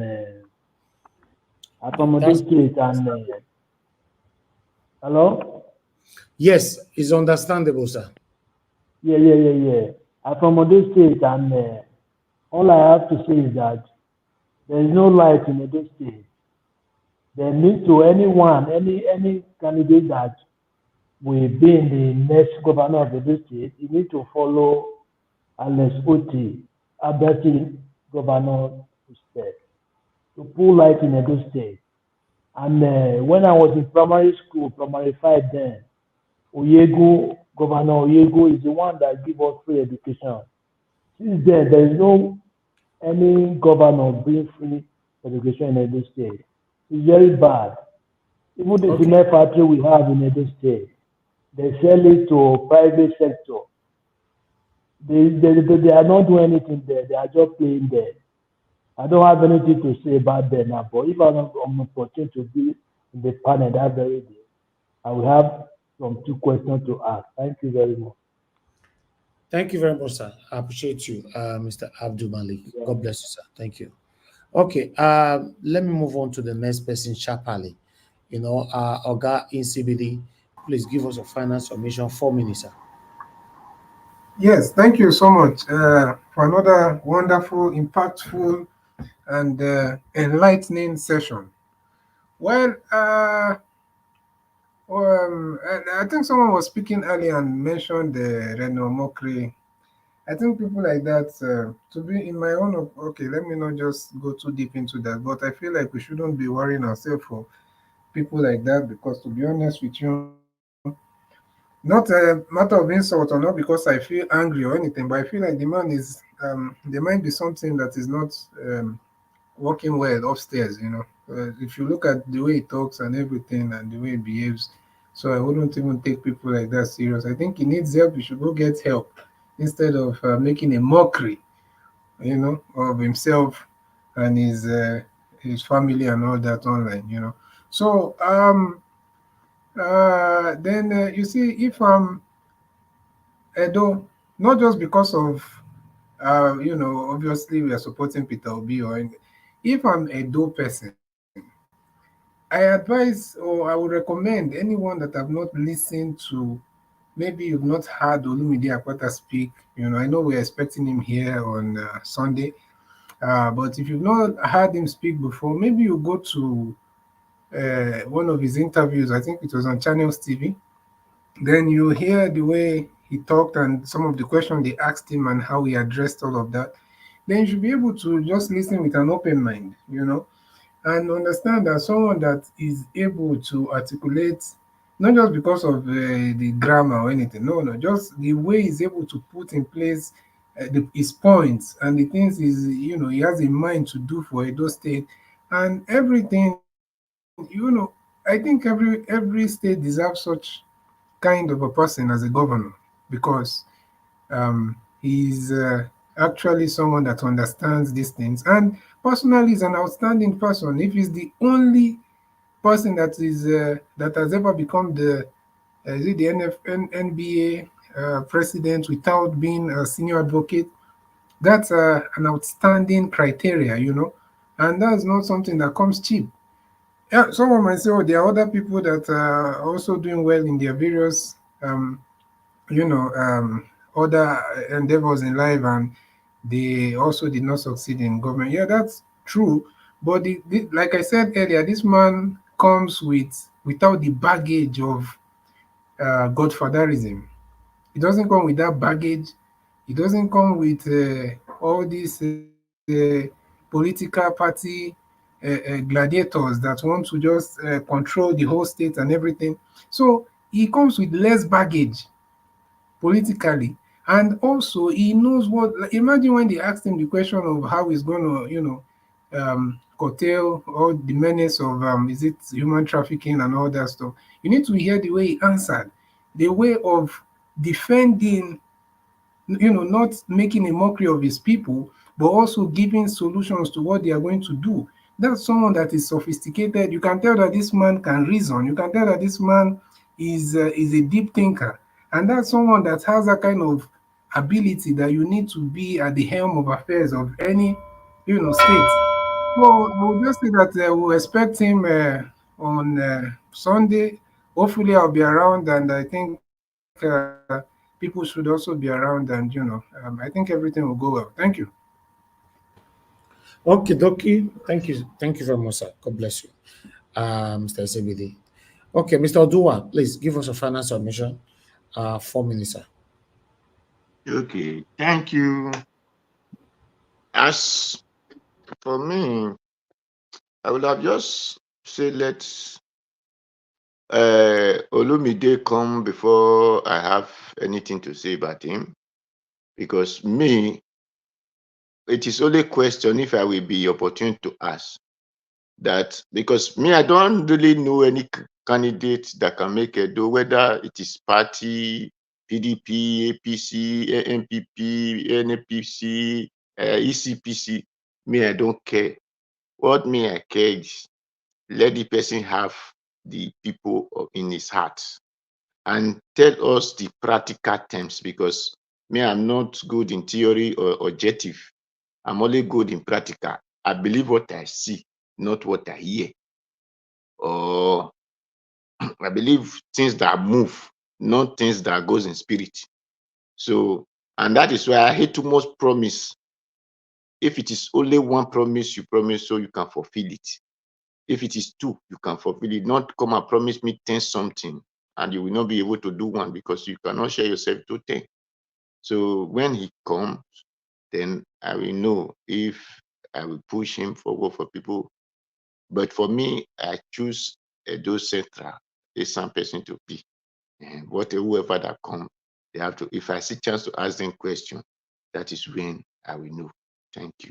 God bless everyone.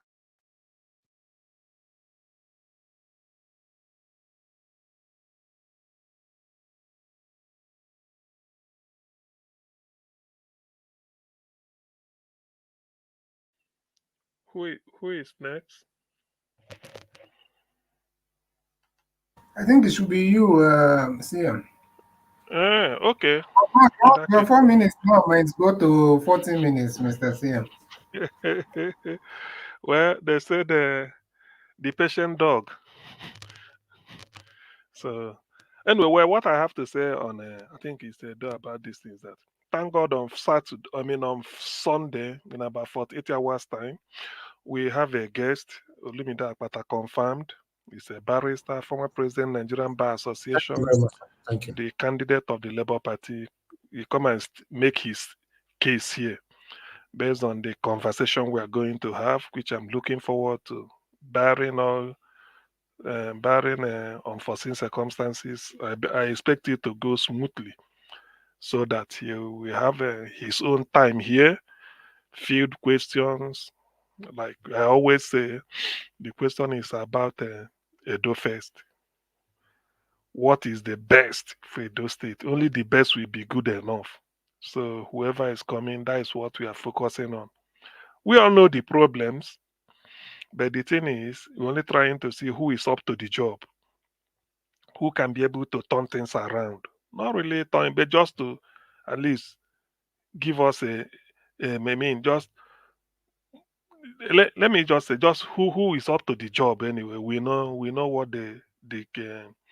we know what the problem is in every sector. People can articulate it and then say, look, but somebody has to take the lead and then be able to direct it.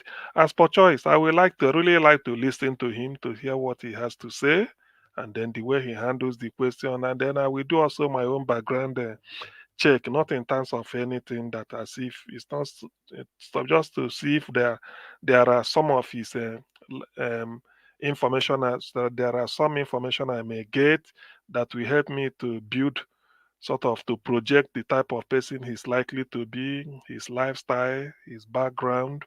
I expect to do a bit of a reading beyond it. And the good thing is he hasn't been a politician before. He hasn't handled public office in Edo, just like Aswe Godalo. The only difference is the APC chap is already a politician, so he has contested the election and won or something like that. Olumide Akpata and Aswe Godalo are just like they're all leaving their profession leaving their private sector job to come into politics, and this should be, if I stand to be corrected, this should be the first elected position they are going to occupy if they win. So there's more to look forward to. Then it has to test it against the background that one might say they are greenhorns We see how it goes, but nothing should be taken for granted. Having said that, every option should be on the table. We just have to do it in the most professional way, hoping that INEC, maybe Mahmoud should have given way now. But anyway, well, let's see. But eventually, the election will be one of it should be one of its kind. I mean, a different ball game, because it's the only gubernatorial election. Okay, there's Undo coming, but this before. So, and there is more of people. The do people, I trust them from different platforms. What I'm hearing, the issue is that people are really hell bent on whoever they choose, even here. So this thing, the real ambush has started, and nobody want to agree for anybody. But I wish they will also the candidates listening to us, they will understand how people feel, how passionate in the sense that they want the Edo State to move forward, but annoyed because of what they feel where Edo State should have been. By Edo State, if you're talking of Edo came into existence, or the area called Edo in 1967, 1963 as Midwestern region.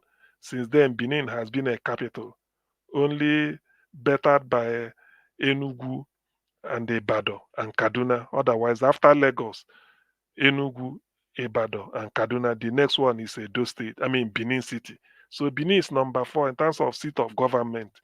So people feel that if you look at Ibadan, look at Enugu, and look at Kaduna, then you should be able to say Benin should not be lagging behind. After all, Ibadan became the capital maybe 1952, the same thing with Enugu and Kaduna. So Benin was 63, so which means 11 years.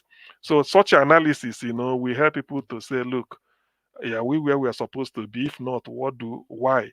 And if you know the why, how will you correct it? So that is the issue. That's why we are. Augustine. Yes. Augustine. Yes. If you are pronouncing it completely Benin City, it's not your Benin, Benin City. Okay, Benin. Okay, yeah, it's true. Anyway, well, sorry, I bet that's what I meant anyway. Benin City. So thank you, Oduo. It's Benin City. So in terms of hierarchy, in terms of say whatever, if you mention Lagos, although Calabar they say the first capital, but let me just say at independence, after when Calabar moved, after amalgamation also. So if you mention Lagos, you now talk of a Kaduna, Ibadan, Enugu as the 3 regions. Then the next one is Benin City. So Benin is older than all these Port Harcourt as a state capital. Yes, please. From Edo election, now you're talking about amalgamation. No. I'm just trying to I'm trying to place where Edo should be. No, because somebody might say, I understand. I'm sorry. I'm just okay, pulling on it. okay, yeah, okay, sorry, yeah, that is where the benchmark. Because if you mention Lagos, we know why. Then you mention Kaduna, the whole of the north. You mention Enugu, the whole of the east. You mention Ibadan. Then the next city that sprang up as administrative capital was a Benin City. And even if you come to the universities, the same thing. If you mention Ibadan as the university college, and Soka as the first indigenous, 1960 or 1955, if you permit me, then you mention 62 for University of Ife, or Bafemi Awolowo University. You mention 62 again for ABU Zaria. 62 for University of Ibadan, the year he became indigenous to award his own degree. Then after that, nothing until 1970, University of Benin. So really, there's quite a lot going. But people will now say, with all this age, does this still does the development match the age? That's what people might be saying. So a lot people feel that a facelift, they don't deserve a facelift. Benin City deserve a facelift, and then just to bring it out, if not, it should be looking towards Enugu, Kaduna, and Lagos, and then Ibadan. That is where Benin should be competing with. Benin City should be competing with. When they want to mention Benin City, they say, look at Ibadan. Ibadan only gave us 10 years, or maybe before they became capital and all those things. So a lot is going, and I would really like to, when they come here, we really like to listen to the 3 candidates, whoever it is. Somebody just have to take over from Obaseki and then continue the development in Edo State. So as for me, I keep my card to my chest. I want to listen to the 3 of them, and then I have to do a bit of a reading back You want to listen to APC candidate also? Yeah. So I'm by nature I'm not an unbiased person. Even if you know your candidate, just give everybody let the person have his own time. I mean Why his not? own. Is APC candidate not a candidate? No. No, I'm I mean asking you the go. person that is asking you that question. Okay. Now, I for say question. It's I just for an say innocent question. I for say if you ask It's not me now, innocent. if you You are a ask me now who politician. ask now who I beg you know say so to me I will listen to even nine be the most experienced in terms of politics. So Yeah, now. let's put it aside because Olumide Matter has never stood up. I mean maybe it haven't been contested for any election in Edo State either as party chairman or party councillor or this or that or governor or House of Reps or Senate. The same thing with Asue Godalo. They are champions of their Oga tribal CM. champions of this, isn't it? No, I mean two of them. Then Oga CM. but one No, thing no, wait, no, Black Panther, please. You okay, cannot interject. I'm sorry. why you know fumigate window well anyway say so now you cost Thank you for asking. so let me I want finish. you to talk. Sorry, let me end on this. So you see, because we are doing comparative analysis. So if you want to say who has got a experience in politics, but whether it will count for good for him or for bad, I don't know. But you will say the candidate of APC, it don't sabi the terrain, whether na corrupt terrain or clean terrain, na him know. So I but tell the you, two you don't go inside.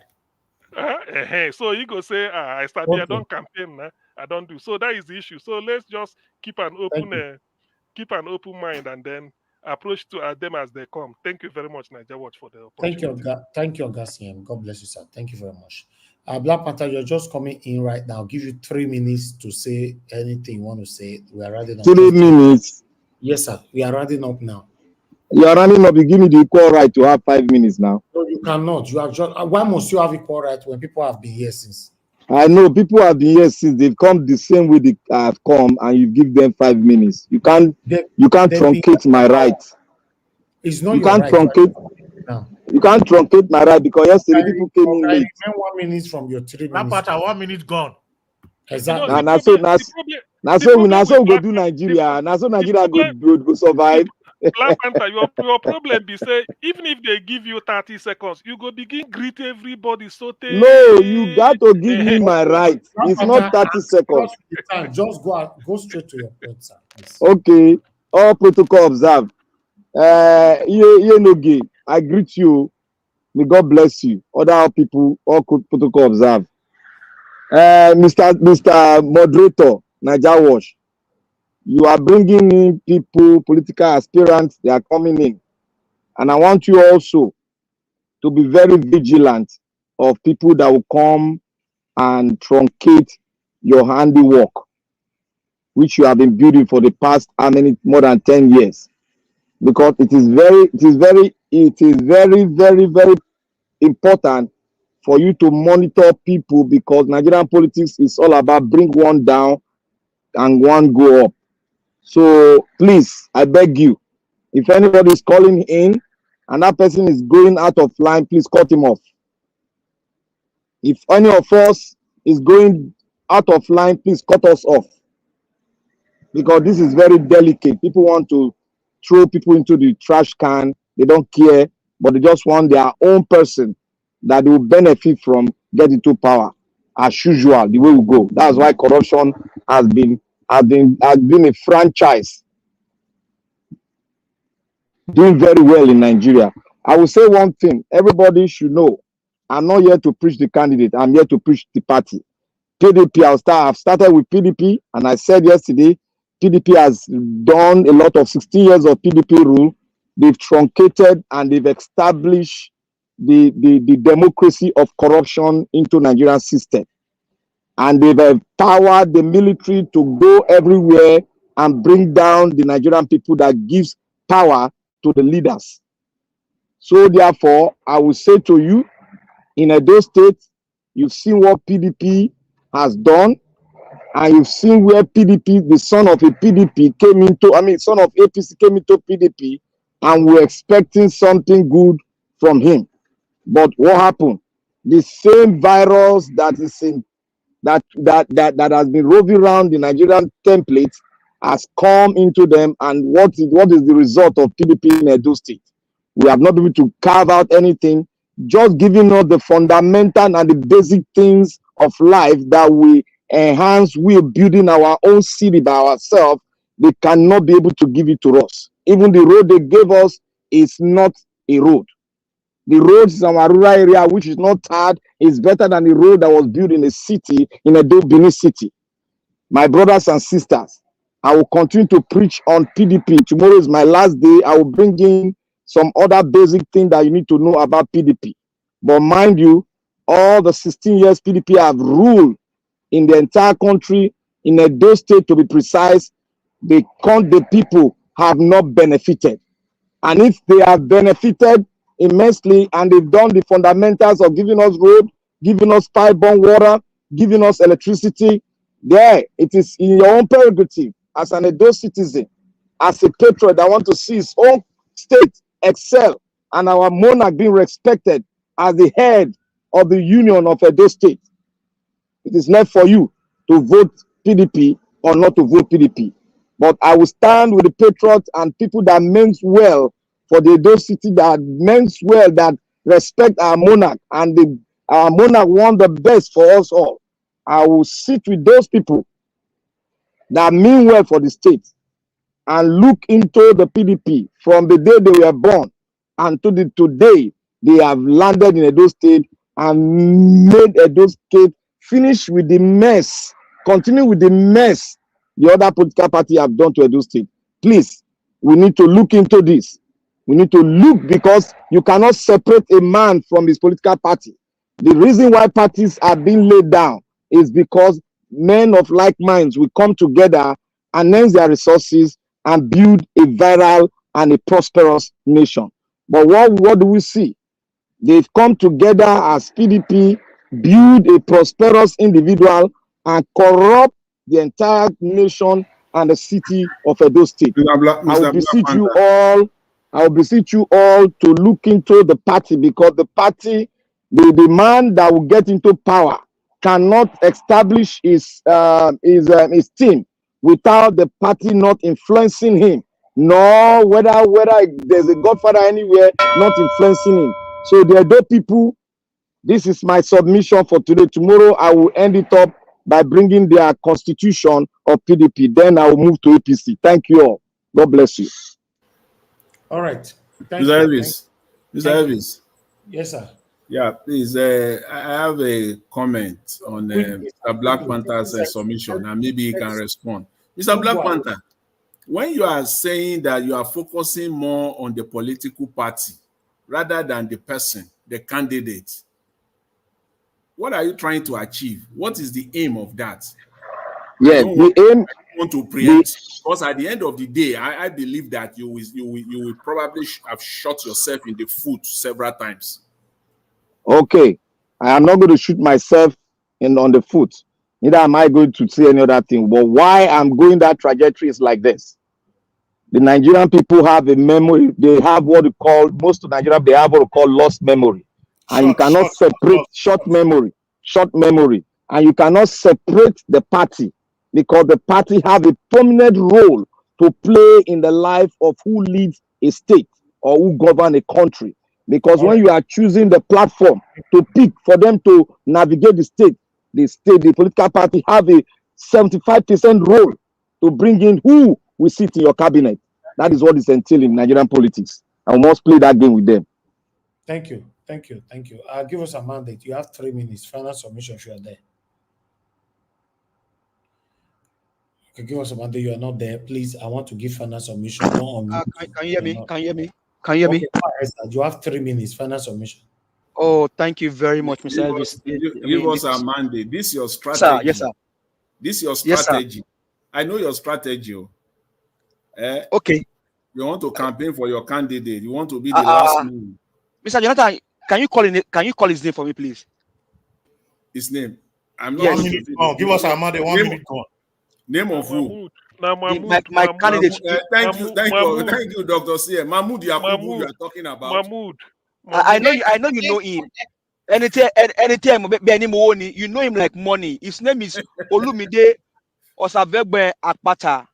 Osawoti. You sabi Osawoti. why you dey tell person to help you again? Mr. Elvis, can you show that? Can you show the? Can No, you show the flyer? what's the name of your candidate? What's the Tell name of them your to candidate? help you with the name. Look at Cyborg. Mr. Elvis, please, can you What's the put name of his your candidate? What's the name of your Mr. Elvis, candidate? put his Osaigbovo. Thank you, sir. Thank you, sir. Put his flyer on Osadegbe. Osadegbe.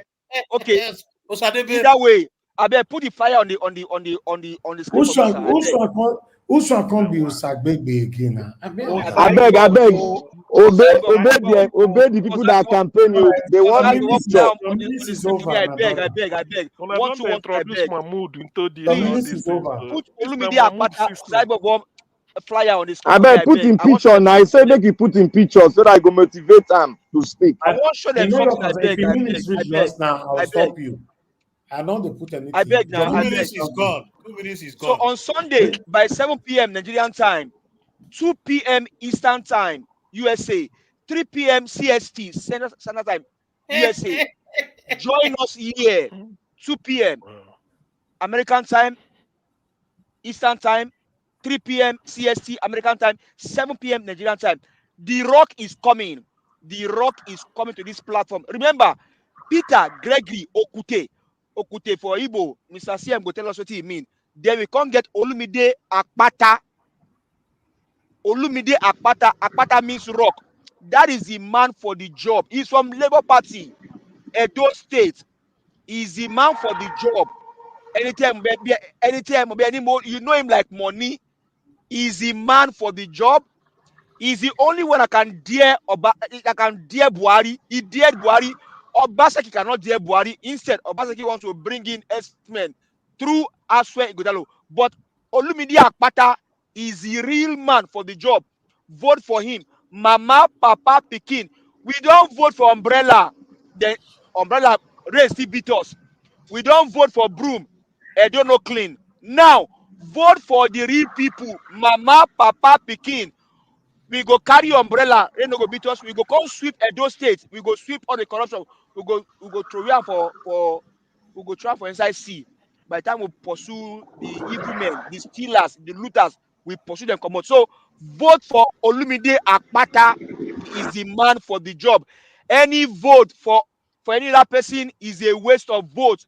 Do not waste your votes. Give the real man. I see you have some seconds. I see you have about 8 seconds.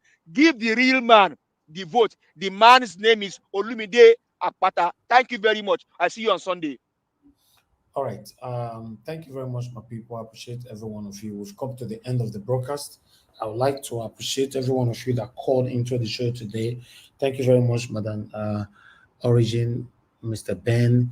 My love, God is my strength. Ogashi Mize, and many others that called in. Thank you. I appreciate you all. Those of you that supported the channel, I'd like to quickly appreciate you guys again here. I'd like to appreciate you. Thank you very much. Ian Day Kings, thanks very much. Adelaja Gombe, Kingsley Ogeraki, Madam Luke, thank you very much. Ose Benny, thank you very much. Love of God is my strength, thank you very much. And Mr. Joseph Oji. Now God bless you, my people. And those of you that joined the panel, I'd like to appreciate you all, Mr. Prince Collins, Mr. Jonathan, Mr. Odua, Ogaciem, Mr. Chris, Mr. ECBD, Black Panther, give us a mandate. And God bless you, my wonderful people. Then Mr. Abdul Malik, thanks for coming in as well. I appreciate every one of you, my people, and my people right there on the comment section. Start with mother of all mommy diaspora. Thank you very much, mommy, for all you do. Thank you very much, Bryce Trust, Madam Irene's finest. Thank you, Madam Patricia Tagmojumi. Thank you, Ray Abua. Thank you, Mr. Abu Azi. Thank you very much, my wonderful people, all of you right there, Madam Stella Imasavedo. Thank you very much, Mr. Joseph Oji, once more. Thank you, Freedom Simple. It's good to hear from you. Leonard and Jose, I can see you right there. Thank you. Thank you, Moni Olagbia. Thank you very much, Madam. I appreciate you. Thank you, my wonderful people. And God bless you. Now we've come to the end of the broadcast, but before that, I'd like to re-echo it again.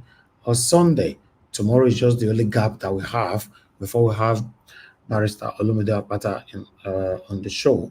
So you guys get yourself ready, get your questions ready, and come in, pass your questions. Remember, our guests must be respected at all times. If you are angry, you don't know what to say, I will advise you to stay at home. Watch us from your living room. Don't call in, and don't join the panel. Because you cannot come here and pour your frustration on our guest. We don't do that here. We don't allow it here at all. So please respect the rules of the platform. You have right to ask any question, but you don't have right to disrespect directly or indirectly to our guest on this platform. If you do that, you'll be banned from ever contributing to anything to do with we inviting guests here. It's not easy for us to bring guests here. Some of you might be looking at it from distance. You just think, oh, and I invite this person, and it's just not just like that. Until you be in this business, that's where you get to understand that it's not easy. You know, you need to, I'll leave it like that. But please, let's respect. You guys respected Dr. Asan Godaro the other day. I want you guys to emulate, rather replicate that same respect when Barrister Olumide Akpata will be here with us on Sunday, 7 p.m. Thank you very much, my people. That is the poster right there. I'd like to repost it again for you guys to see. That is it. The time, everything that will be scheduled. Our guest, Barrister Olumide Akpata, Akpata, Labour Party governorship candidate, Edo State, will be live with us Sunday, 28 April 2024, 7 p.m. Nigerian time. I appreciate every one of you, my people, and God bless you now. Take care, have a good night, and I'll see you guys later. Bye for now.